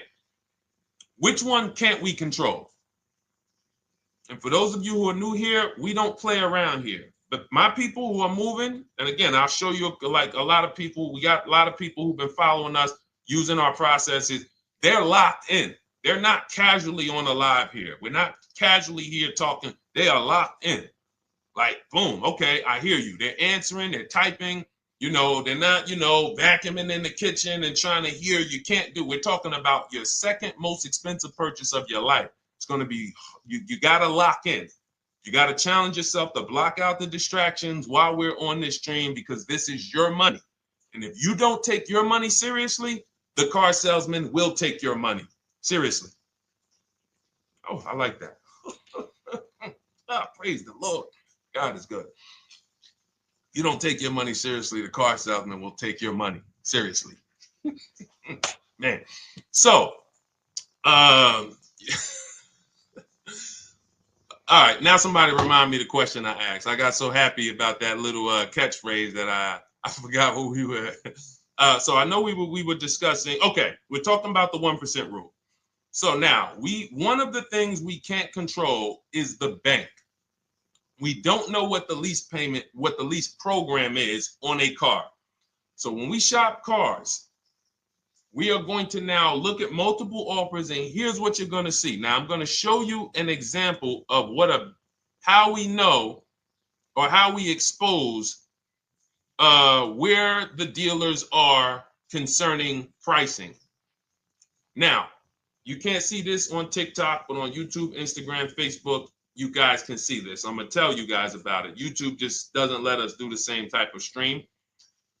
But this is a particular Infiniti that we shop for. We have offers ranging, this is a $61,000 vehicle. We have offers ranging from $680 per month, which is a 1.1% lease. So a $61,000 car, $680 per month, that's 1.1%. We divide the monthly payment into the MSRP. Now, we can see here that there are some offers already from dealers that are almost $900, $889 per month. $889 per month, $873 per month. So now when we look and we say, whoa, how can we have two, like we have all these dealers have the exact same car, yet one of them is $200 per month higher than another dealer. Exactly. We call them the 80%. The 80%, even after back and forth, even after, hey, we'll take off some money. All right, we'll drop the payment $50 a month. Their offer is still so high. It's a horrible deal. Now, why would they offer this? And this is consistent. So I don't want y'all thinking, well, the dealers that I walk into, they're different, Deshone. They take off more money. It does not matter what you think. If you don't have the market reports, if you don't know how to get multiple offers so that you can see, we do this all around the country. We have students all around the country in Cars from Home. We have people we shop for. We have over 13,000 books sold now. Like, we have lots of data to prove this. 80% of dealers are going to be overpriced. This is another particular deal on a Toyota, a market report. And you guys can see that the out-the-door prices here, list price, $32,000. Out the door price with taxes and fees, $38,000. That means that dealer is charging all types of fees on top of their price. The $39,000 MSRP. Look at line number 3. $39,000. Out the door price is $41,000. We can see $39,000 out the door includes taxes, includes all the fees. So we can see that these out the door prices in the left, in the right column, are way higher than the MSRP, $35,798. Out the door price is $39,700. But look at the green. Look at the green. This is what we call, we found the dealer at this time who wanted to win the bid. They wanted to win the bid. They needed the car sold. This is a rotation. We don't say to them, wow, they won the bid one time, so they must win the bid all the time. No dealer can win the bid all the time, or they'll be out of business. But in this particular case, at this particular time, for this particular client, this dealer said, we're going to sell this car for that's $35,500, and out the door with taxes and all the fees, $34,994. That is a over $4,000 discount off this vehicle. When all the other dealers are, not only are they not giving you a discount, they're charging over list. And they might come and say, all right, we'll take off $500. We'll take off $1,000. We'll take off $1,500. They might start so high with you guys that you think, wow, they started up here and I talked them down. They took off $3,000 from me, but they already were $3,000 in fake fees, protection plans, and all of this padding, dealer adjustments, which is fake fees. So whenever they say, because the dealer gets a minimum of a 6% profit margin, from list to invoice, we have profit. From invoice to holdback to triple net, we have money. That's all the profit margin. On top of that, when we add a dealer adjustment, what we're saying is we're going to sell this car to someone who does not have the skills to find our competition. And they're going to come in, and if we got to take off $2,000 to make them think they won, this is what we're going to do. But what we do here, what people like Brian is going to do, look, just finalize my first ever lease using your system, 2025 Honda HRV, $30,000 vehicle, $395 a month payment. no money down. His initial quote was $434. He ended up using our calculator, which we have in our book and in our program. If we put all our offers into that calculator, it tells us what to counter. He gets that offer for $395. That's his deal. We look at somebody like Wendell. Look, thank you. It's the least I can say for your book, Cars from Home. We're still in the middle of the process. Just sold our car today, like 10 minutes ago, for 30% above value. Why? Because he got bids. Look, using the insights from your book. I've read the book multiple times and told many people about it because it's that good. It's so intuitive and insightful. We'll be moving to the next step soon, and I'll write again. So now you heard him say we're moving to the next step soon. Step 2 in my book is the equity assessment. That's when we get bids for the car we have. We get bids. You're going to go to, listen, you should never be trading your cars in. Let me ask you all a question. Do we get the most money for you name me one thing that we get the most money for that thing trading it. Name me one thing. If I had this iPhone, do I get more money trading that iPhone in for another phone, or do I get more money listing it online and selling it to whoever will pay the most? Trading or selling? Let's go. Who's locked in? Tax advantages are very small. I understand you, Ronald, but the tax advantages, we have people that are selling their cars to cash buyers for $3 to $5 grand more than what they can get on trade. A tax value, a tax advantage for the difference is not, it's minimal. Exactly. Thank you, King Carter. You listed. So the money is in the bids and the competition. So going back to this person who asked the question, how do I get the best deal on a lease? It's going to be through multiple offers. That's my 2 favorite words. I would wear them on a shirt if I didn't wear unlearn, relearn. Because more than multiple offers, I need you to unlearn. Because the people who come with bad information from years, Deshone, this is not how my uncle taught me to buy cars. Deshone, this is not how I ever heard about getting cars. I was always taught just go in and just don't tell them about your trade and then ask to see the invoice and all of this stuff. That's what I was taught. Yeah, but you're not going to get the prices we're getting until you unlearn all of that bad information. Bidding is how we buy everything. When we go into the supermarket to get spaghetti sauce, all of those companies are bidding. They're bidding. Hey, listen, we'll sell you this for $3.99. Hey, we'll sell you this for $5.29. But we got a better product. We got quality. Look at us. Look, it's all bids.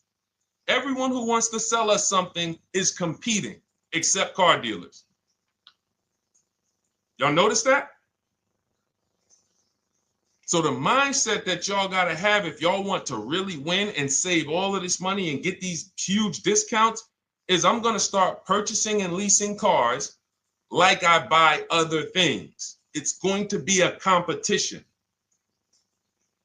And I promise you, your whole life is going to change. Your entire car buying experience will change forever. You will be sitting here just like my man Ken, graduated, $585 a month payment, no money down on his Nissan Murano Platinum, $50,000 vehicle. He's paying $585, no money down. $50,000 vehicle. How much would a $50,000 vehicle cost us on a loan if he purchased it? How much would a $50,000? Some of you know every $5,000 is how much per month. Let me see who's locked in. Who's locked in? Every $5,000 is how much per month on a loan. I see you, Daniel Thompson. Check in. Good to see you, Dane. Thank you for breaking it down with complete truth. Keeping eyes wide open to know what to exactly expect. There you go, Dane. Welcome. Glad to have you here. We do not play around when it comes to this. All I want you doing is winning with cars, in love with your deals every time you get a car. All right, nobody knows the 5,000. How much is every $5,000 on a car payment? Come on, y'all. These are principles we've been teaching. Thank you, Daniel. $100. Thank you. $100. So we always want to default to a 5-year loan. I'm going to tell you why. when you default to a 5-year loan, you're in a safe position.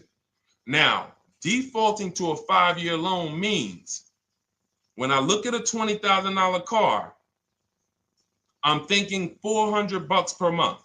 5-year loan, every $5,000 is $100 per month. If worst case scenario, I'm trying to get a little bit more car, then I'll go to a 6-year loan, but that's the max. I'm not going past a 6-year loan on a car. That's like going to a 40-year mortgage on a house. They're available. It's not a good idea. So when we look at these, you say to yourself, wow, a $50,000 car, that should cost him, if he did no, remember, this is a no money down deal. We're just looking at how much money we're putting in these cars. That car would cost him about $1,000 a month if he purchased it, 5-year loan, no money down. Which is why when people purchase their cars, what do they typically do? Come up with a ton of money, 10 grand, 15 grand, 20 grand, because they're going to pay into that car to try to lower that payment, because that payment. But some of us who don't have the down payment, we're financing most or all of the car. But here's the thing. I don't want you to feel bad if you're one of those people who's like, Deshone, I really don't be having those down payments of 10 grand, 15 grand, but I want to drive something quality. Exactly, I hear you. Here's the bad part about the people who are putting 15 grand down on their cars, but they're breaking the 8-year rule. This is what we call in Cars from Home and everything I teach, the most important question is how many years are you going to keep this next car? If it's not 8, then we don't purchase those cars, because here's what happens with people who go into their bank account, slap $15,000 down in a car, and don't keep the cars 8 years. And if anybody's willing to be honest, they will confirm this right here on the stream. When they go to replace that car in 3 years or 4 years, they literally have a little bit of equity. Maybe they're just breaking even. They're not getting that 15 grand back. It's gone. It's gone. Anyone who puts 10 grand down on a car and then comes back in 3 years, 4 years, all right, I had the car 4 years, 5, listen, I'm going to switch this thing up. They still have a payment. They are barely breaking even. Meanwhile, their payment was 400 or 500, almost double what it would have been if they leased a car, got a below market lease, and they drove a car, no warranty after 3 years. They're driving an inferior product.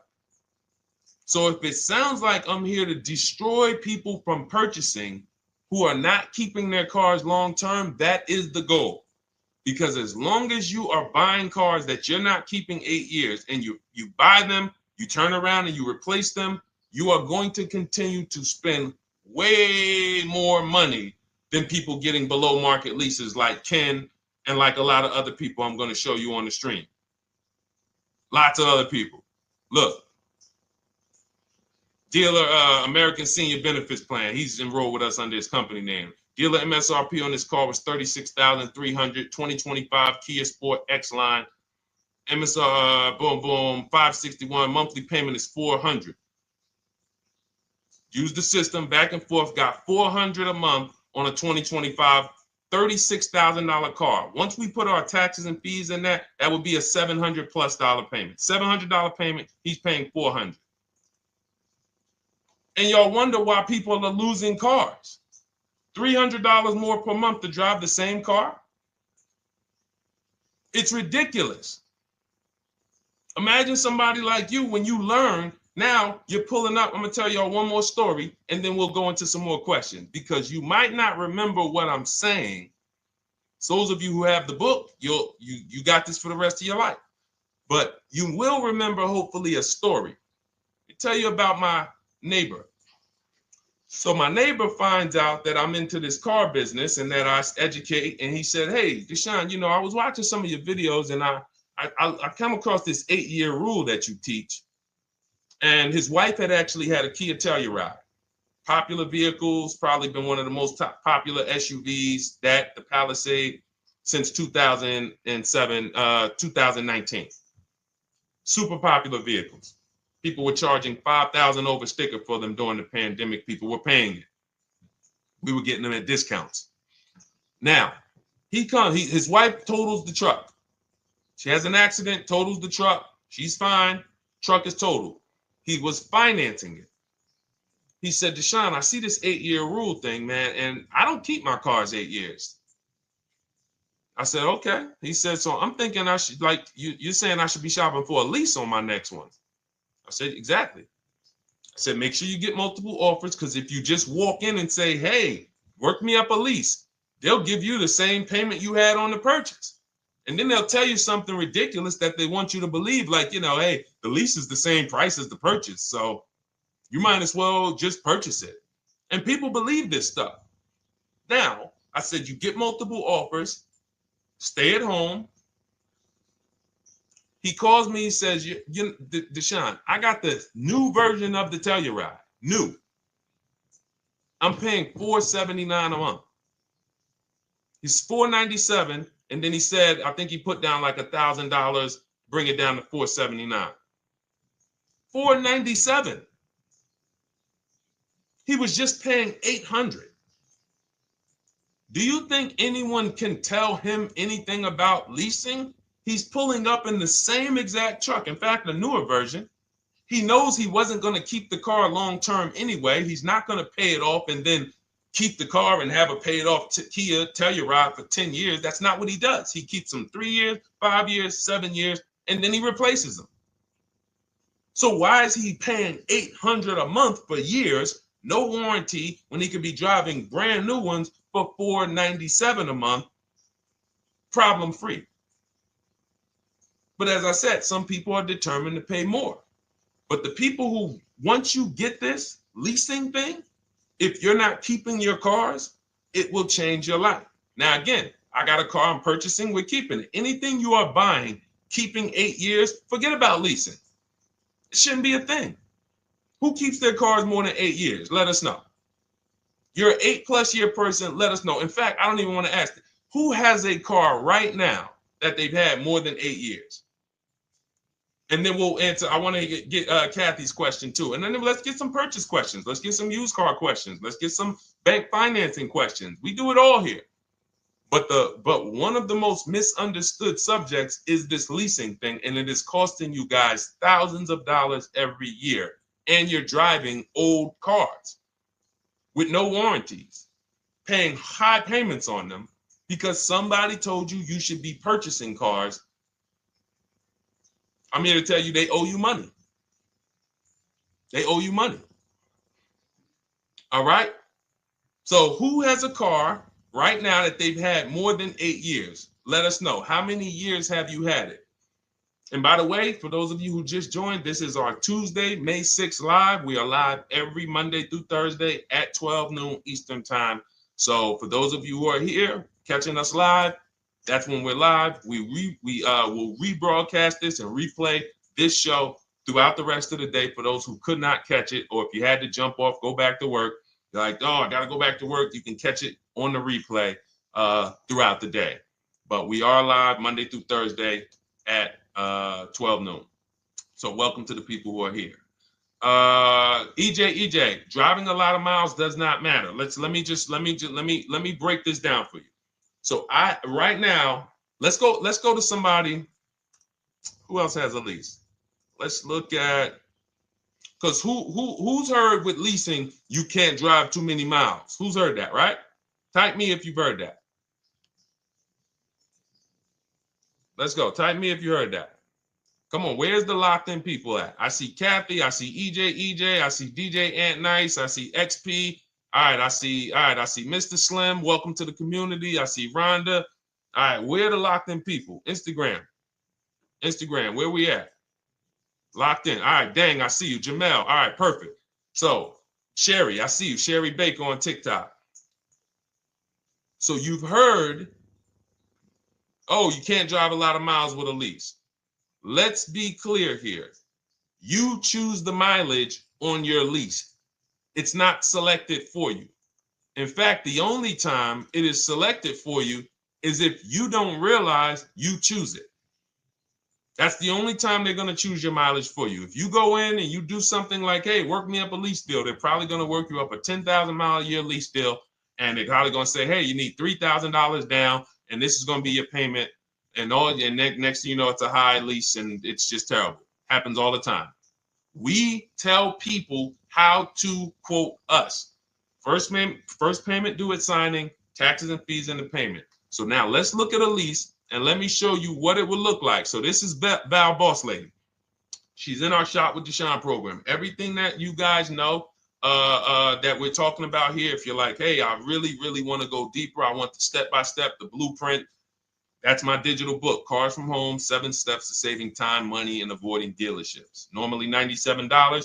You get a welcome offer. It's 30 minutes because I want to see you win, and you get 75% off for 30 minutes. If you go to my TikTok bio, Instagram bio, YouTube comments, Facebook comments, click those links, and then click that one that says $24 welcome offer. 30 minutes only, reward for taking action. You have everything we teach, the low market leases, the low market purchases, used cars, bank bidding war, making banks and credit unions bid, all of that, $24. You can, somebody emailed me yesterday, said, I'm $15,000 up with what I've learned from you already.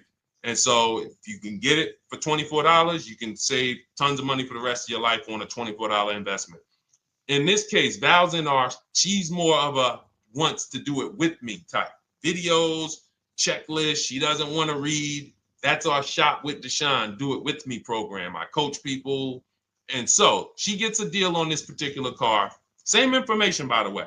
Not better information here than the book. It's just different learning styles. So she gets a $51,000 electric vehicle, 2025, beautiful vehicle. She's paying 1.16. So her payment on this car, on this $51,000 car, let's continue to make sure we understand the price of these cars. $51,000 car, her payment is $591. No money down.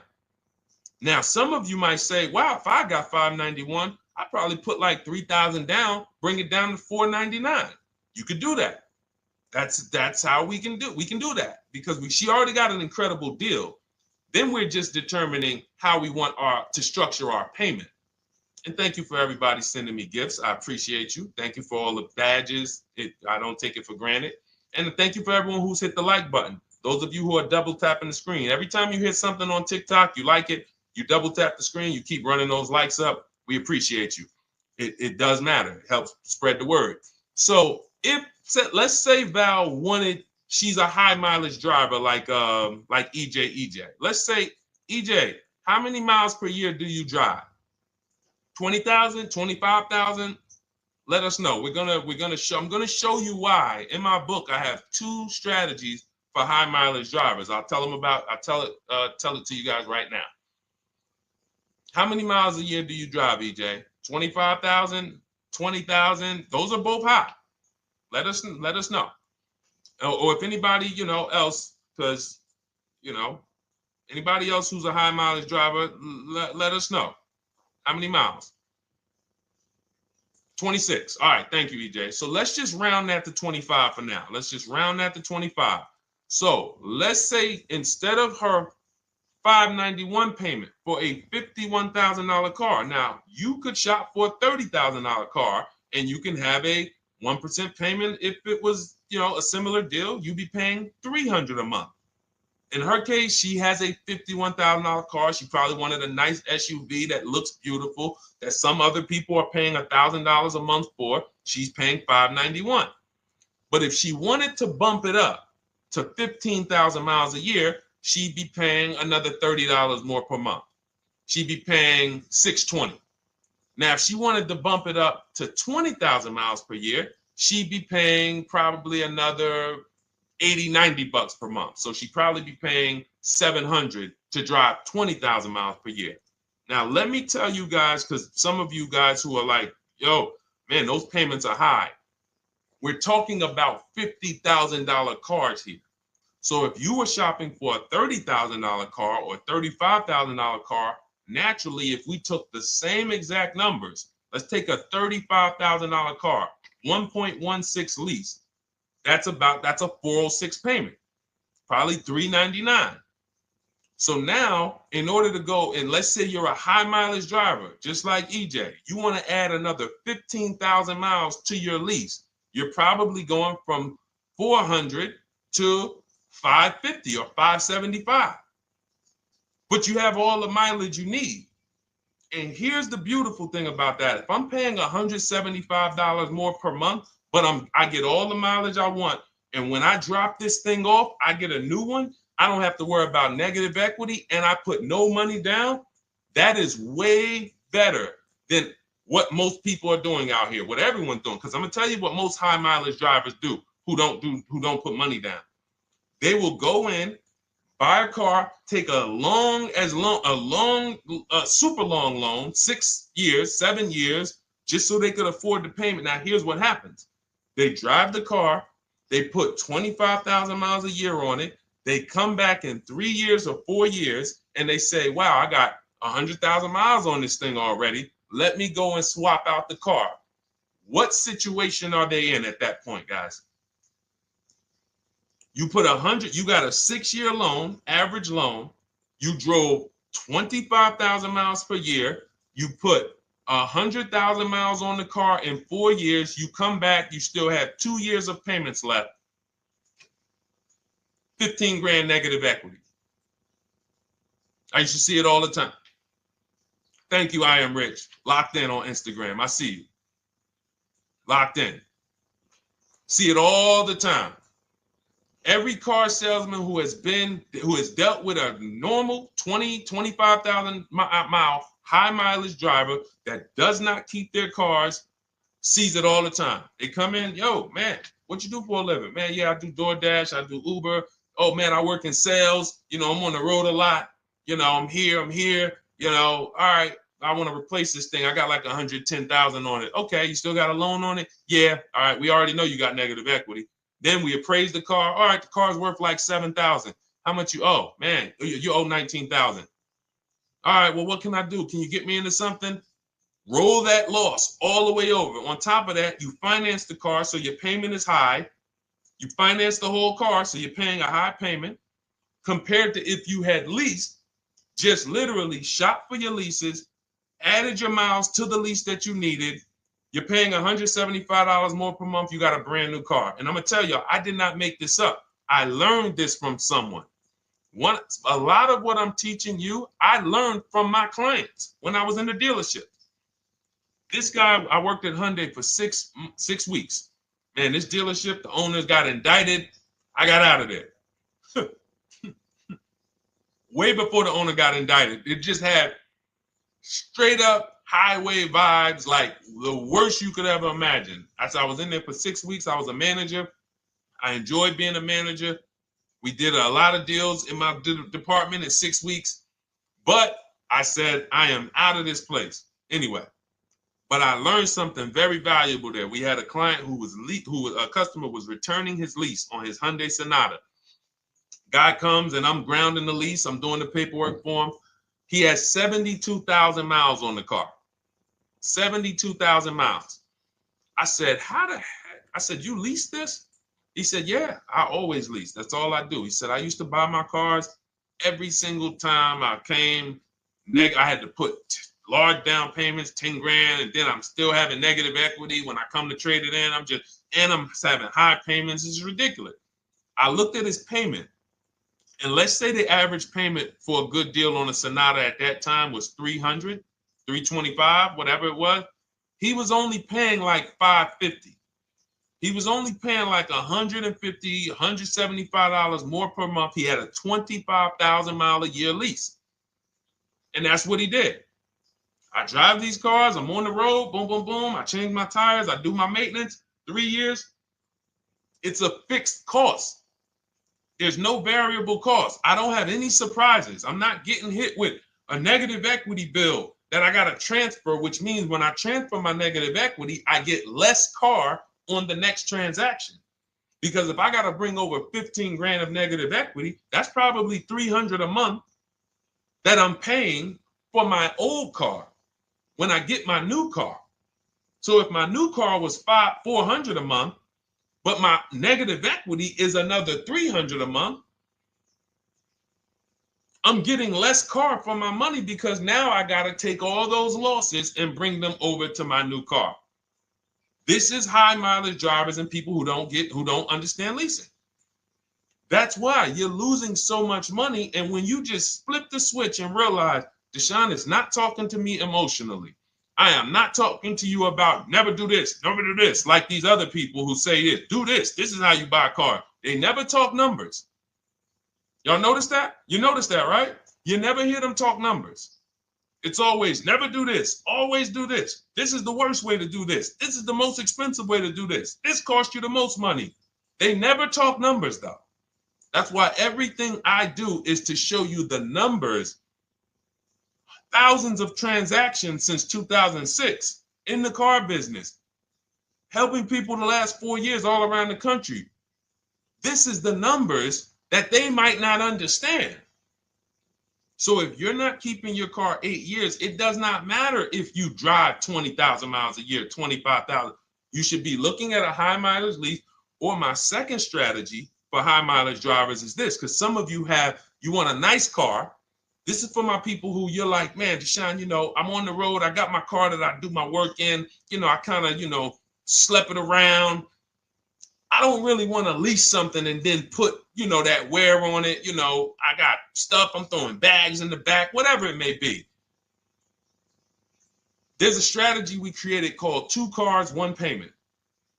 And what will happen is your first car will be a purchase. And if you have an existing car, you're going to keep that. So let's say you have a car now, you're driving a lot of miles, you're doing your 25,000 miles a year. You pay that car off. You keep that car, and then you go and you lease you something nice, regular mileage. So you might get a 12,000 mile a year lease, and then you drive 12,000 in your mileage car, 12,000 on your nice car.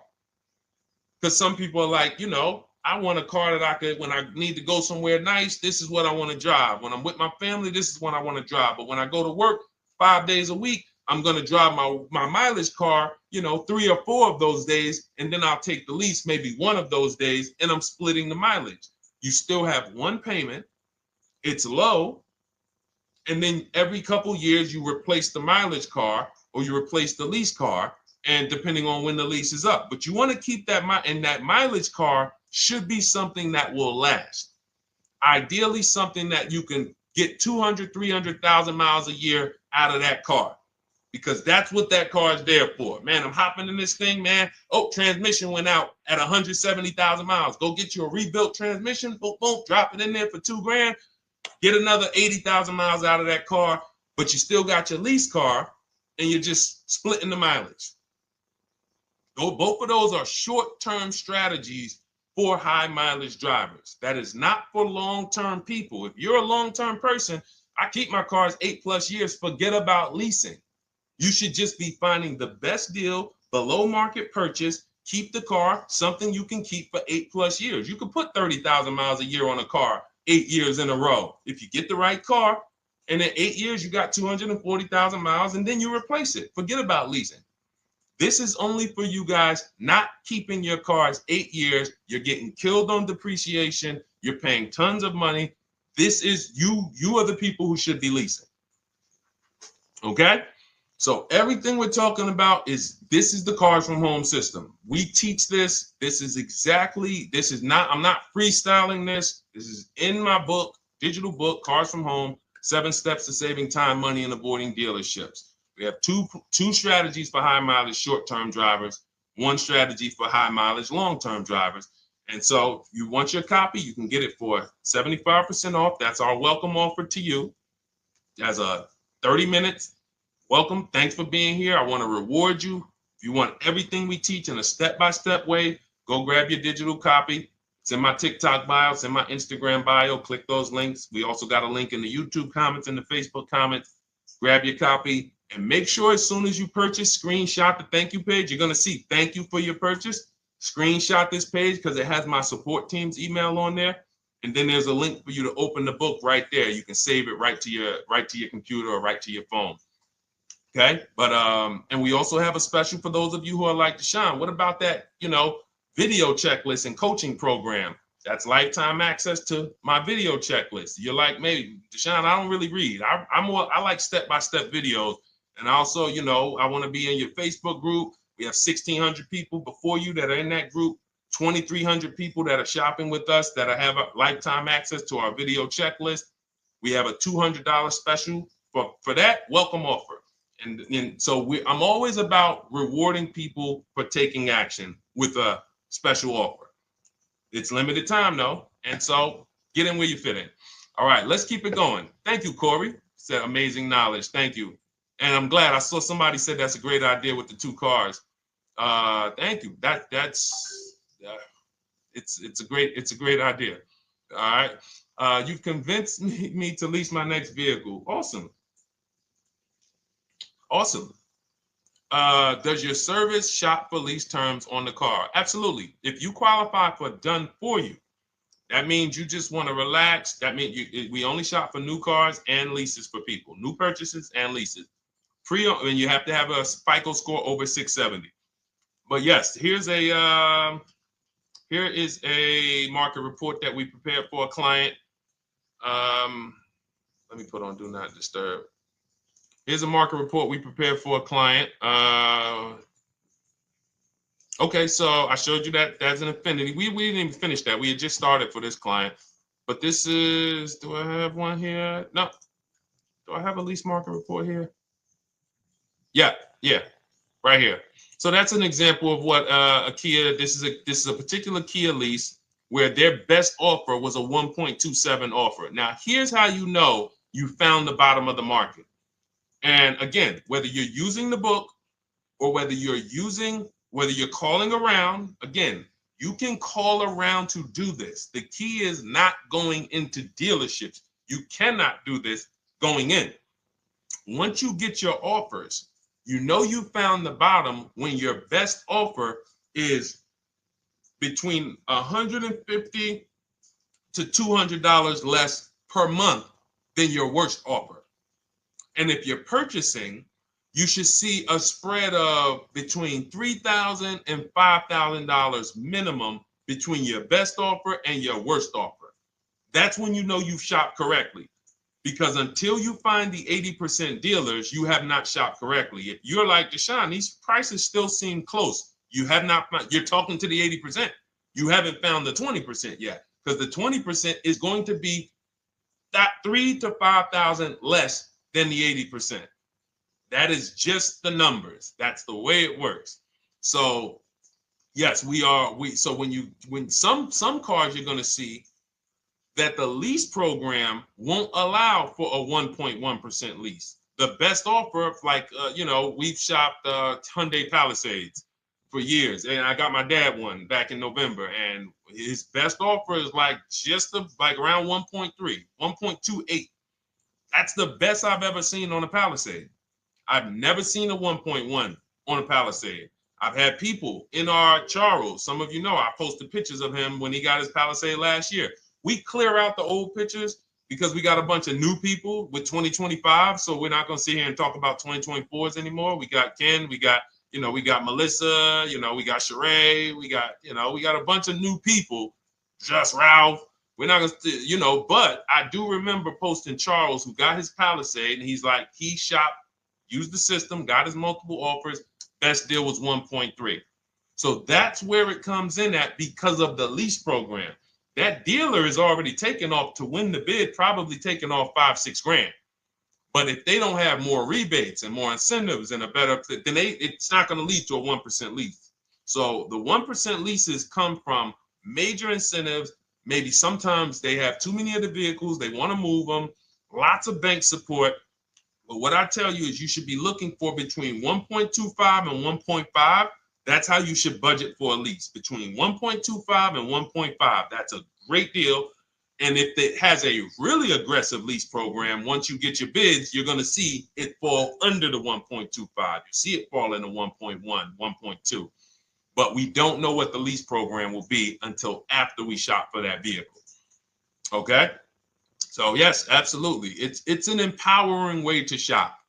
It's also fun because you can see, man, I'm not begging anymore. Like these people are like, please do business with me. Please do business with me. And then you start to feel bad for everybody who's still in those dealerships doing it the old way because they're talking to the 80%. There's no way they can win. They don't even know there is an 80% to realize that's who they're talking to. So when the dealer says, all right, I'll take off $4,000, they're like, wow, I won. Man, the dealer took off $4,000. But if they saw the whole market, they would understand that that dealer actually is overpriced by $7,000, $10,000. So taking off the $4,000 means nothing.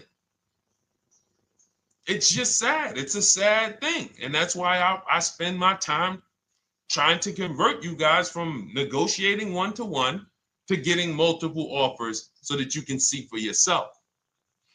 All right. Thank you, Julie, name Richardson. Thank you for sharing. XP got the number 2 gifted badge. Forgive me because I don't really know what that means, but I just know that's what it's saying. So I appreciate it. Thank you, Corey22. Sherry Baker, thank you so much. Number 1 gifted badge. All right, let's go to some more questions. We got some more questions. Dolan, I'm sure you got a lot of them. And what I'm going to do for the rest of the broadcast is just try to do rapid fire questions and answers. Okay. And if you guys want me to go deeper on any particular subject, then just feel free to say, hey, could you go deeper on that? How do you get a car loan with bad credit? Well, we have a resource. It's not our company. We have nothing to do with them. But we always try to stay up to speed on who's financing people with bad credit, because the goal is you don't want a dealer controlling your financing. Somebody just came up to me. He's a neighbor. He's like, aren't you in the car business? I said, well, yes and no. He's like, well, listen, I got a connected Acura. Anybody you send me, they get anybody approved, I'll give you $1,000. I said, okay, cool. Thanks for the information. For them to give me $1,000 just for sending the customer, and he's also a middleman, he's not a salesman, how much money are they making on the customers? If they're going to give me $1,000 just for sending someone with bad credit to them, how much are they making on the deal? Arms Reach, congratulations. Just got my book. You use it when, please send me your email testimonial. Well, as you use it, just as you do your equity assess, everything, email me. Congratulations. How much are they making? We can imagine, right? If they're giving me $1,000 just for bringing them the customer. So this is what happens when you let the dealership control the loan. Because why do we separate? All right, I'm gonna break something down I call the 3 pillars of great car deals. Three pillars. You can't get a great car deal without maximizing each pillar. And some of y'all that have been with us for 3 years, y'all already know the 3 pillars. First, who you buy your car from. Second, who you get your loan from. Third, who you sell your old car to. That's 3 separate transactions. The car business has trained you guys to give them all 3. All 3. The car business has trained you guys to give them 3 transactions. Anytime you purchase the car, who's done this? Be honest. Purchased the car from a dealership, sold them your old car, in which case you call it a trade, and they got you your loan. Who's done this? 3 transactions in one. Why do we know these are 3 transactions? One, there's competition. People want to buy your car. It's okay, Corey. That's that. Thank you for being honest. That's how we change. The reason why we know that these are 3 transactions because there's people who want to compete in every one of them. There are people who want to buy your car. That's why step 2 in our book, we never trade. We get offers from CarMax, Driveway, Carvana, AutoNation, Car Gurus, Kelly's Blue Book Instant Cash Offer. It's a bid.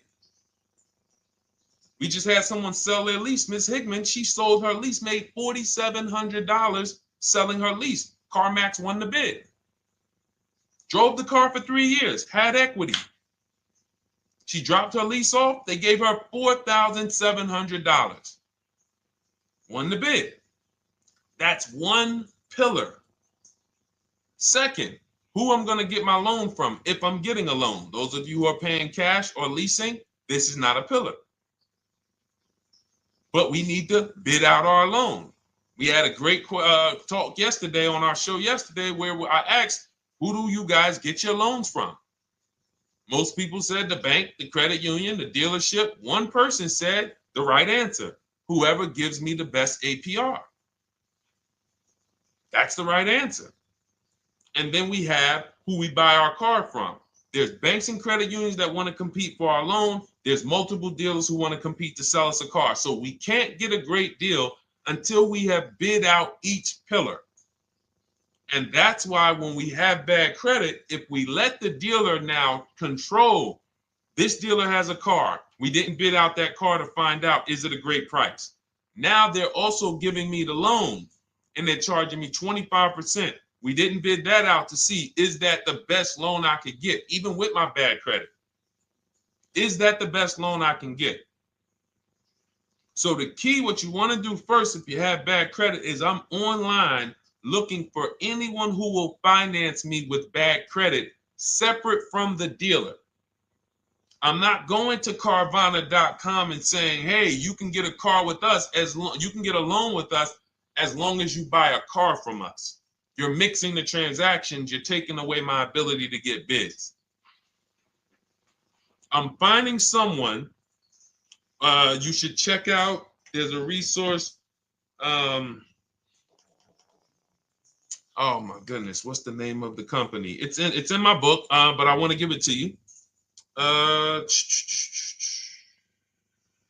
Goodness, it's slipping my mind right now. Send me an email or a DM, because here's the thing. If you use just that part and get the loan funded, but you don't know how to bid out everything else and structure your transactions, and are you keeping the car 8 years? Because if you're not keeping the car 8 years and you're like, Deshone, I hear you talking about leasing. I'm not keeping my car 8 years, but my credit's not good. The only purpose, if you telling me that I could be driving brand new cars for cents on the dollar, but I don't qualify right now, this car that I'm going to get is to set me up. So I'm not going to get a $30,000 car. I'm going to get me a $12,000 car, $10,000 car, the cheapest car I can get a loan on, so I can establish a payment history. And once I establish a 2-year payment history, yeah, I'm going to drive a car less than what I could drive. I got the money. I could afford more than this. But you're not setting yourself up for the right transaction. You should be setting yourself up and saying, all right, I'm going to sacrifice with this car, drive something that I know this is not my ideal car, but I'm going to build 2 years of payment history. So when I go and I swap into my lease in 2 years, I'm out with a brand new car. I'm paying cents on the dollar, and I won. But it was a plan. It was a long-term plan. This is the second most expensive purchase of your life. You can win every single time, or you can lose and set yourself and your family back 5 to 10 grand each car or more. Every time you get a car, it's 5 to 10 grand more you're coming out of your family's bank account than what could have. Then you got the car breaking down. Now you got tow trucks, all because you don't have an actual plan you're rolling out. And that's what I see a lot of people do with bad credit. Oh man, I got bad credit. I'm just going to go and get me something. I could afford $600 a month. And they go and buy the most expensive car. But because 25% interest is on the loan, they're not getting the most car for their money. Now, 3 years down the road, they're going to pay the high payment, still have negative equity because the interest is so high, and then they go and swap and do it again. And because the payment's so high and the car is older, because they want something fancy, but they really can't get that because, again, the interest is high. That's eating into their budget. Now they're going 3 years down the road. They missed 3 payments. They were late 3 times, so they're no closer to leasing. Credit's still bad. This is disaster. So if you're a long-term person, I break it down for you guys into two groups of people: long-term, short-term. Long-term high mileage driver, short-term high mileage driver, different plan. Long-term bad credit person, short-term bad credit person, different plan. If I'm a long-term person with bad credit, here's what I'm doing: finding the absolute best car I could find, getting bids, either new cars or used cars. We got the strategies for both.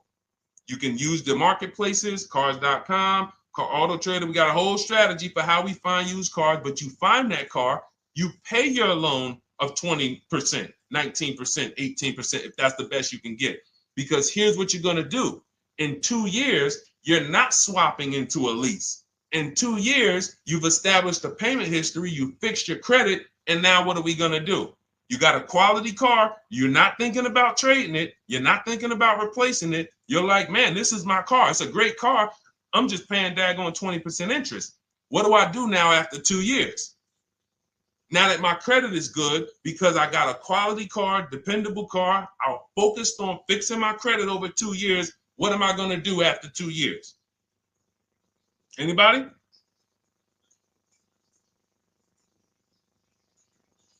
Thank you, Arms Reach. Refinancing the car. Exactly. Exactly. So that's the bad credit long-term strategy. Great car, dependable car, car's not going to break. This car is going to last me 10 years. Right now, when I bought it, 20% interest rate. That was where my credit was. But I worked on my credit. Boom. I'm a 690 now. I'm a 720 now. I'm refinancing that into a short-term, into a shorter-term loan, and I won. Pay this thing off, and I'm going to keep it. Nothing to talk about leasing. Leasing only comes into play where the 8-year rule is concerned. I'm not keeping this next car 8 years. I should be setting myself up to lease, or I should be leasing. That's how I'm going to save the most money, keep the most money in my bank account, have the best car. Not even close. Not even close. All the wins for the purchasers are after 8 years. People who are like, man, Deshone, I got a car, man. I had this thing 12 years, man. It's been paid off for 6 years. I ain't had a payment. I love it. Long-term purchaser. You won. You won. Who's in that situation? Who has a car outside that they've had for more than a decade? Paid off. You can give it to your son. You can give it to your daughter. It's an extra car. That's purchasing. That's the wins. That's what we call the reward stage of purchasing. But you got to get there. All right. All right, let's go. A lot more questions. We got probably another 20 minutes we'll stay on, so let's keep it moving. But again, Lend Buzz, that's the company. Lend, Lendbuzz. They started, I started seeing them about 18 months, 2 years ago, and they were loaning to people with, international students, people who didn't have credit. You want to try to find a place that will fund you independent of the dealership. That is what your goal is at all times. Independent of the dealership. Here, you qualify based on your income and your credit. You qualify for $18,000. Go find a car now. That is what you want. You don't want people mixing the bank loan with the car and two pillars that they are controlling. We're controlling the price of this car. We're controlling your interest rate. We don't want that. Yep, exactly, Cindy. For those who just joined, this is our Tuesday, May 6th live. We do these lives Monday through Thursday at 12 noon, so you can tell your friends, family. We wanted to now come up with a constant and consistent time where I can meet with you guys. If you don't have, if you can't stay the whole broadcast, we will replay these throughout the day because sometimes people got to jet back to work. They're watching us on the lunch break. You can catch up on the whole rest of the show throughout the day, all the way up until tomorrow, and then over the weekend, we'll play a whole compilation of all the shows for people who really want to dig in and hear all the questions that we answered throughout the week on, Monday through Thursday. But if you want to join us live, set your calendar, set an alarm, meet us on any channel. We're on TikTok, Instagram, Facebook, and YouTube on the Deshone the Auto Advisor channels, 12 noon, Monday through Thursday. All right. Let's go. Next question, Dolan. All right. What are your thoughts on purchasing used versus new? It's a great question, Kathy. For me, it's a matter of budget and values. It's only a matter of values if you can afford both. So if you can get everything you want in a new car for your budget, everything you want, everything that you need, and you can afford it in a new car, you have the option to choose both. So it becomes a matter of values. In my book, I teach, are you a person who's like, I want to reward myself. I only get a new car every decade. I'm going to keep this thing 10 years. I want the latest and greatest. Therefore, I'm going to shop and get the best offer, get me a below market purchase. Because y'all notice I always put in a caveat of a below market purchase, below market lease. That's all we're talking about here with Cars from Home.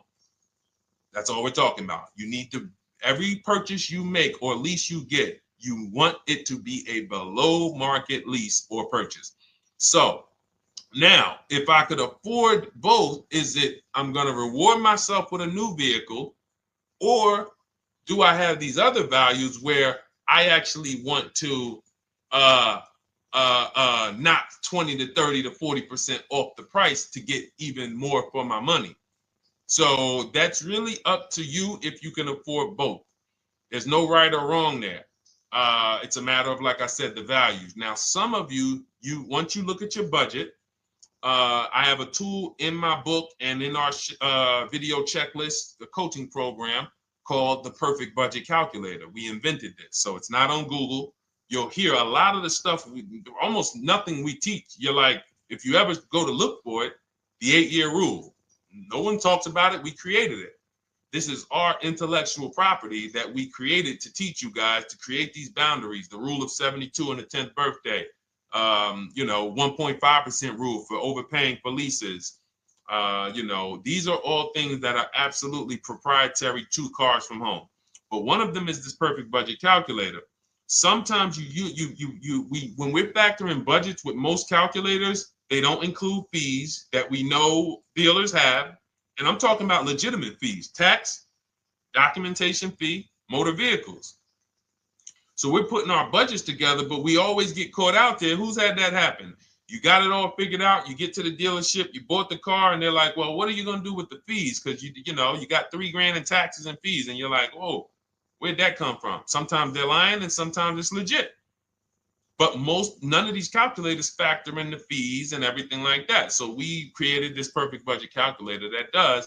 But here's the thing. Once you find out what your budget is, even if you're budgeting with a normal calculator, just add a couple thousand to account for the taxes and the fees. But you might see, I can't get everything I want in a new car for this budget.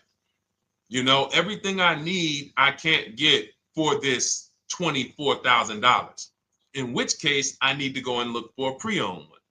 So that's why I said, in reference to your question, Kathy, what are my thoughts on purchasing used versus new? It's a matter of values and budget. Budget first, because budget will determine if you can afford both and get what you want. But if you can afford both and get what you want, then it's a matter of values. Okay?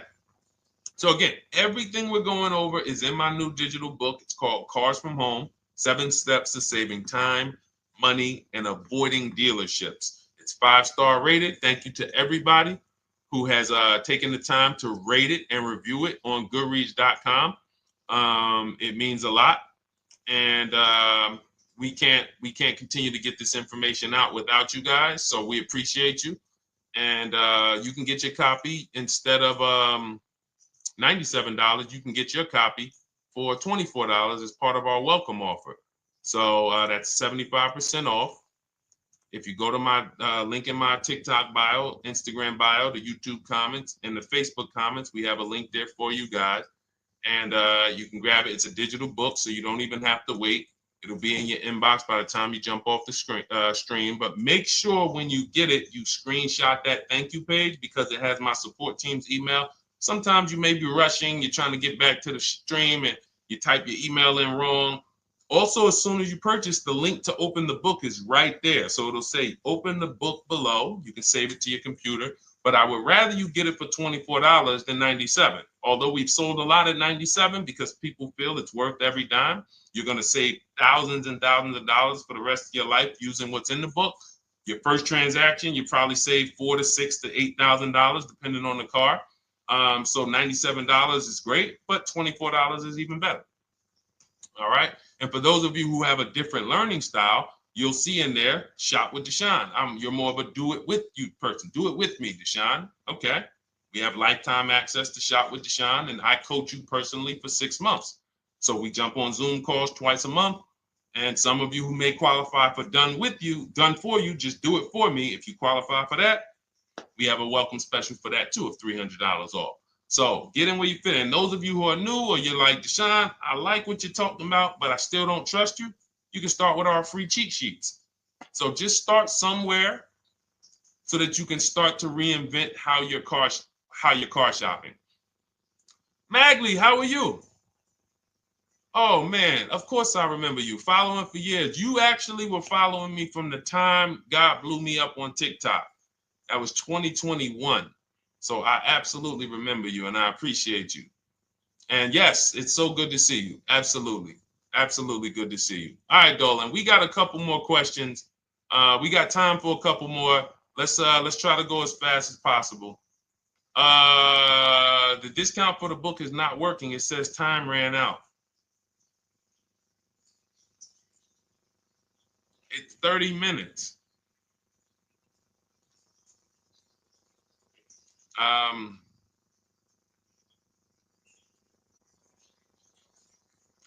don't know. I don't know. Y'all help me out. I don't know what to do with that. I'm sorry. If the welcome offer for $24 was not really 30 minutes, then that means I'm just lying to you. You know what I mean? I'm just like, oh yeah, it's 30 minutes, but come back in 2 hours and it'll still be, you know what I mean? It's,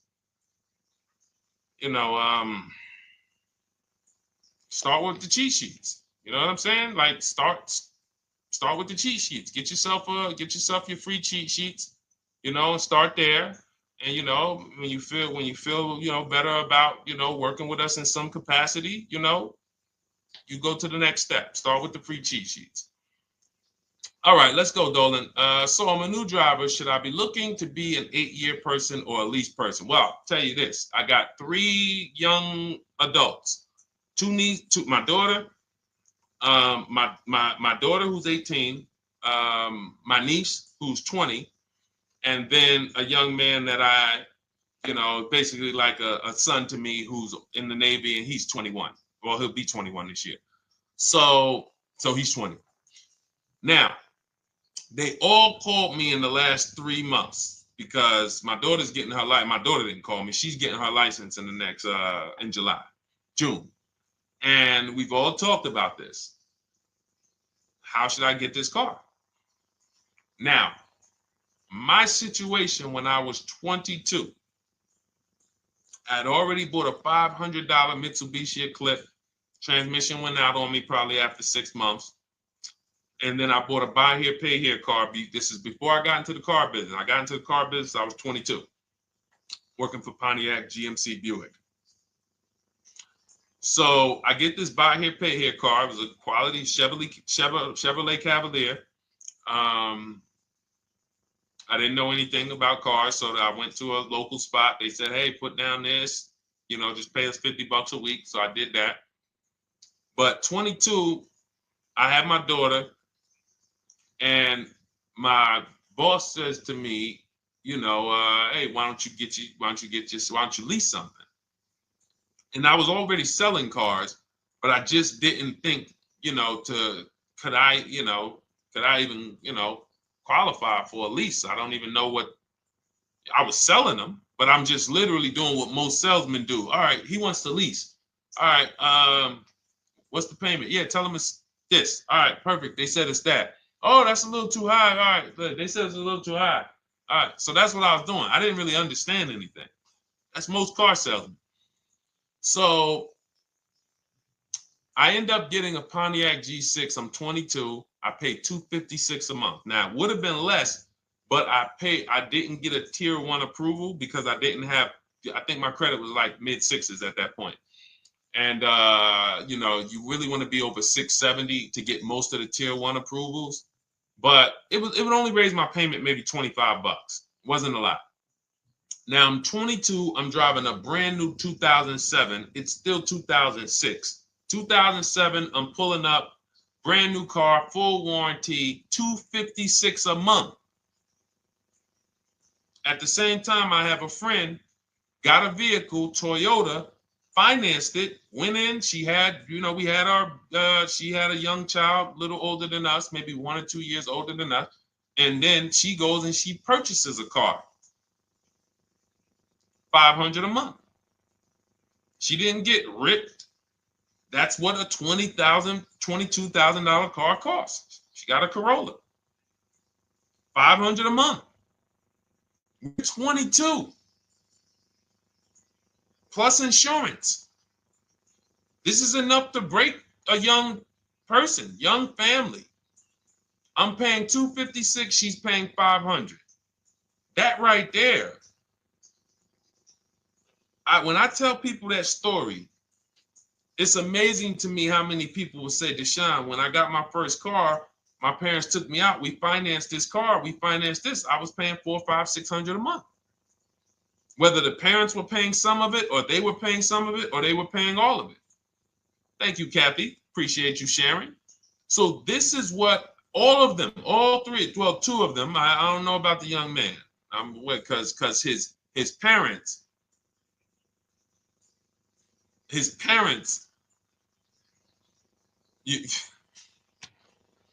I'm not going to override your parents. And if your parents tell you that they think you should buy a used car or buy a good, then okay.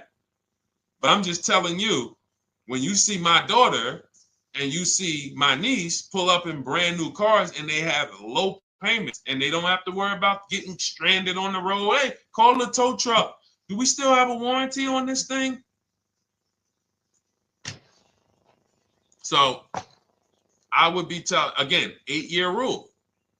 Because if I've had young people in their early 20s who are like, I'm not even into cars. Like, I'm going to buy this and I'm going to keep this car. Like, I'll keep it 8, 10 years. I don't. And I've had some people who they know when they get a better job, when they move to this, they're going to start a family. They're probably not going to keep the car 8 years. So it still goes back to the 8-year rule. Always. Always. Most young people, most people should be leasing their cars. That's how I did very well throughout my 20s. Praise the Lord, because I did not have high car payments. I didn't have cars breaking down on me where I had to be like, oh man, couldn't get to work today. Not many 20-year-olds, 23-year-olds are keeping cars 8 years. So when you're putting them in used cars, you're really setting them up for failure in a lot of cases, compared to if they were just leasing, getting look, because some people be like, wow, are $300 car payments still out there? Oh yeah, they're still out there. Just you just are shopping for the right car. I know India had her look, Rosalie, she's in our Done With You video checklist and coaching program, like Cars from Home. She's, you know, this is our Facebook group she's commenting from. 3 vehicles she got, all for her sons, all of them. A Nissan Rogue, $399 a month. That's a $36,600 car. She got a Mazda CX-30. That's a $28,200 car. Payments $339 a month. $339 a month. And then she got a Mazda CX-50 for her other son, $40,000. On top, we haven't even talked about the equity and leases and selling leases and, you know, really maximizing the equity, because she said she got $6,700 selling 2 of the old leases. $6,700. Drove the cars for 3 years, had equity, bid it out, sold 2 of them, $6,700. You're probably like, Deshone, I didn't even know you could sell a lease. My question is, how much has that cost you? So when you're looking at investing in anything we're doing, be it my book, be it Shop with Deshone, our video checklist and coaching, be it our Done For You program. One thing that we do covers everything. Your first deal, if you're moving, you're gonna be like, shoot, I got everything I just invested back times 10. That's what we hold ourselves accountable to. Just her equity alone, she made $6,700 selling 2 cars. Didn't even know I could sell leases, and I just put $6,700 in my pocket selling 2 leases. Whoa. So $300 payments. Those would be perfect cars for young people. $339, that's with no money down. Imagine if she wanted to put another $2,500 down, bring the payment down to, $275.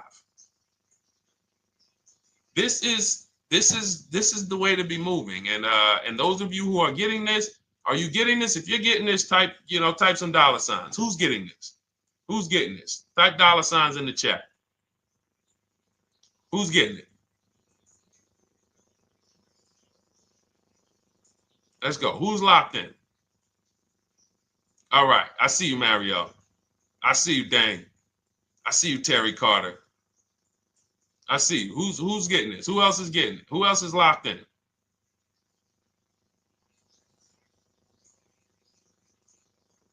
A lot of y'all on here. Listen. I see you, DJ and Nice. I see you, Arms Reach. And I can tell the people that's locked in because they be like, all right, Deshone, you said you're here for 90 minutes. I know we got about 3 minutes left. I mean, I'm hanging for this whole thing. I don't want to miss anything. Shout out to the people that are locked in. All right. Go ahead, Dolan.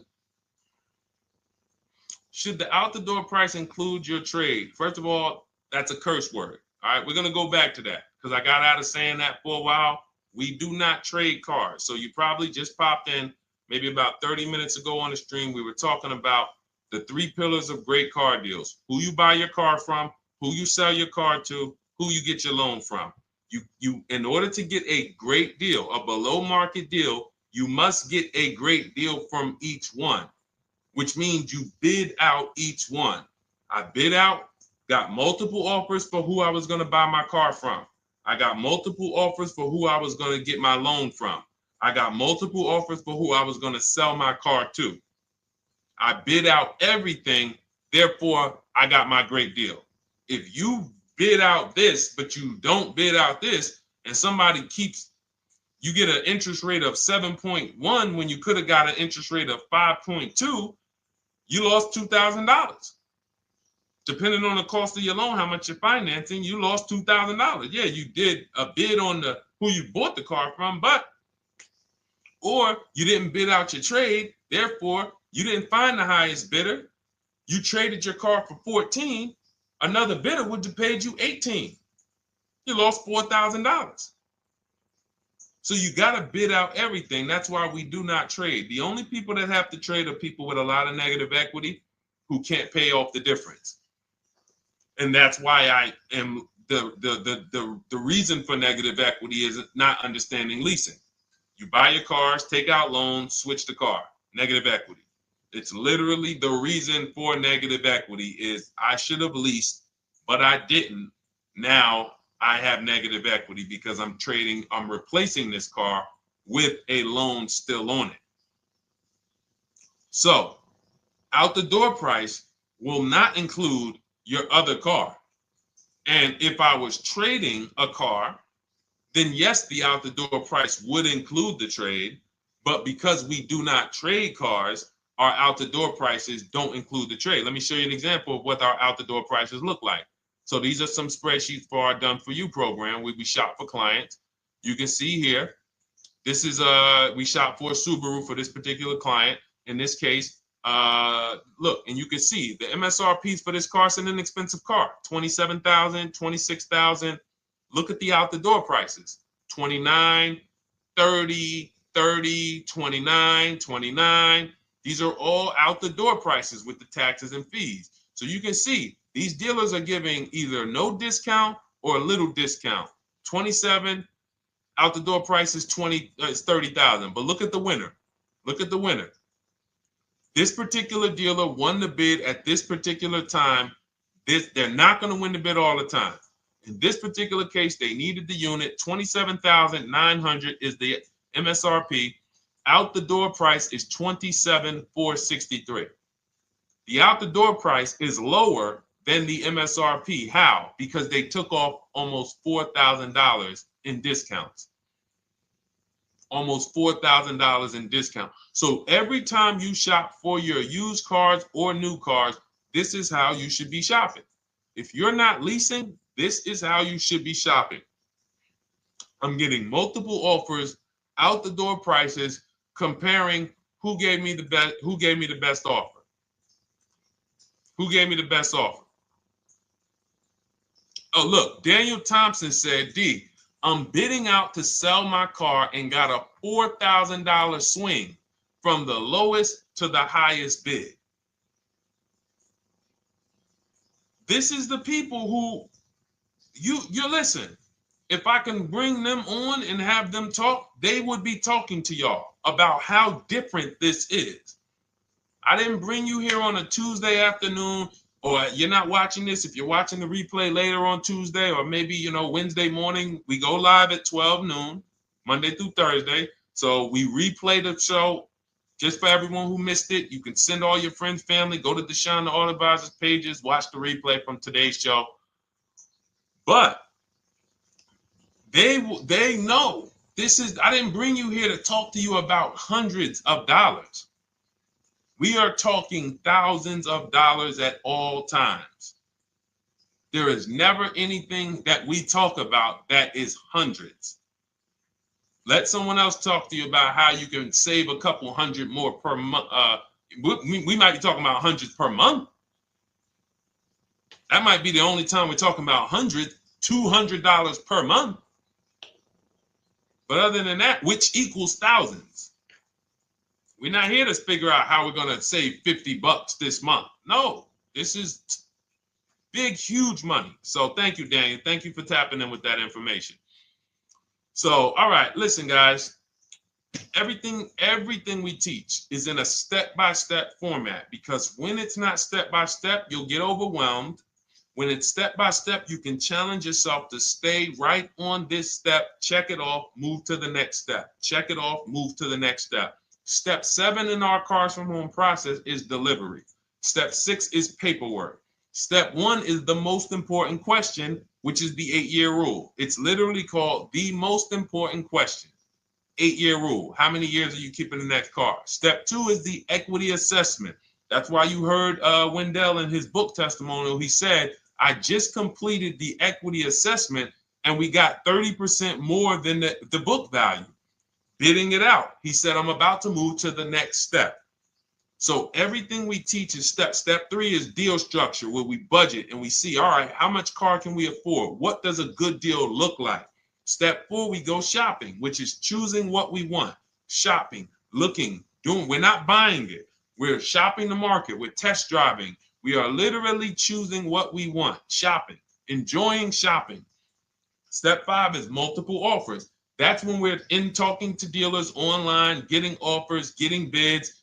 Step 6 is paperwork and protection to make sure that the offer we got is legit. We tied it up. Paperwork is right. We go over extended warranties, tire and wheel, maintenance plans. Do we need them? Key protection. Do we need any of this stuff? And step 7 is delivery.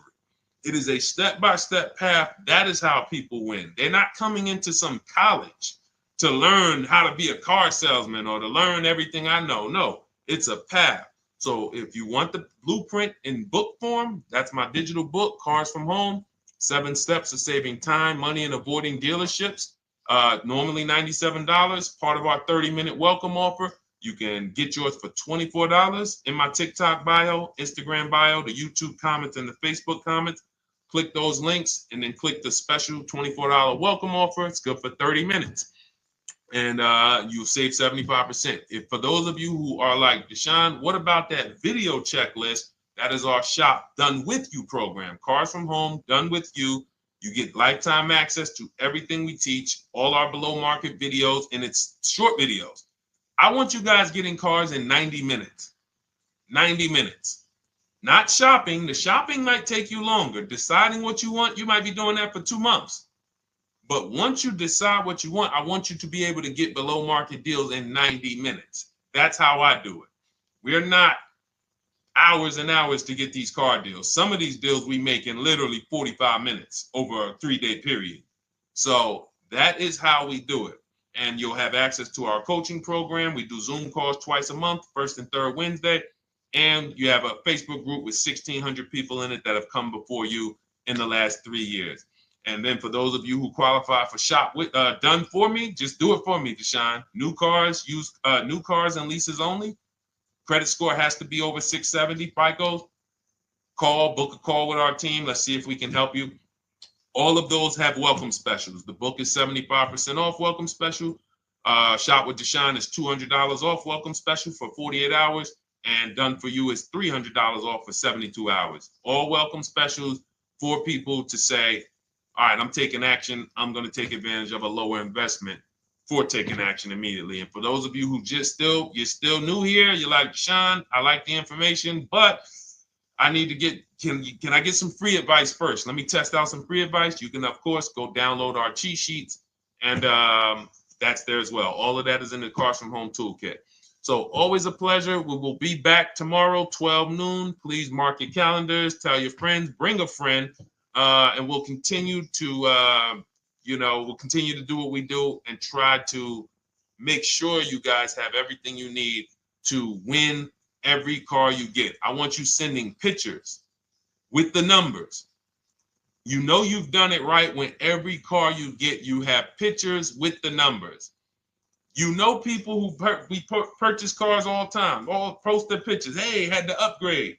Oh, just got this. Hey, had to treat myself. Oh, watch it now. But you never see the numbers because they really are not confident in the numbers. They don't want to talk about the numbers.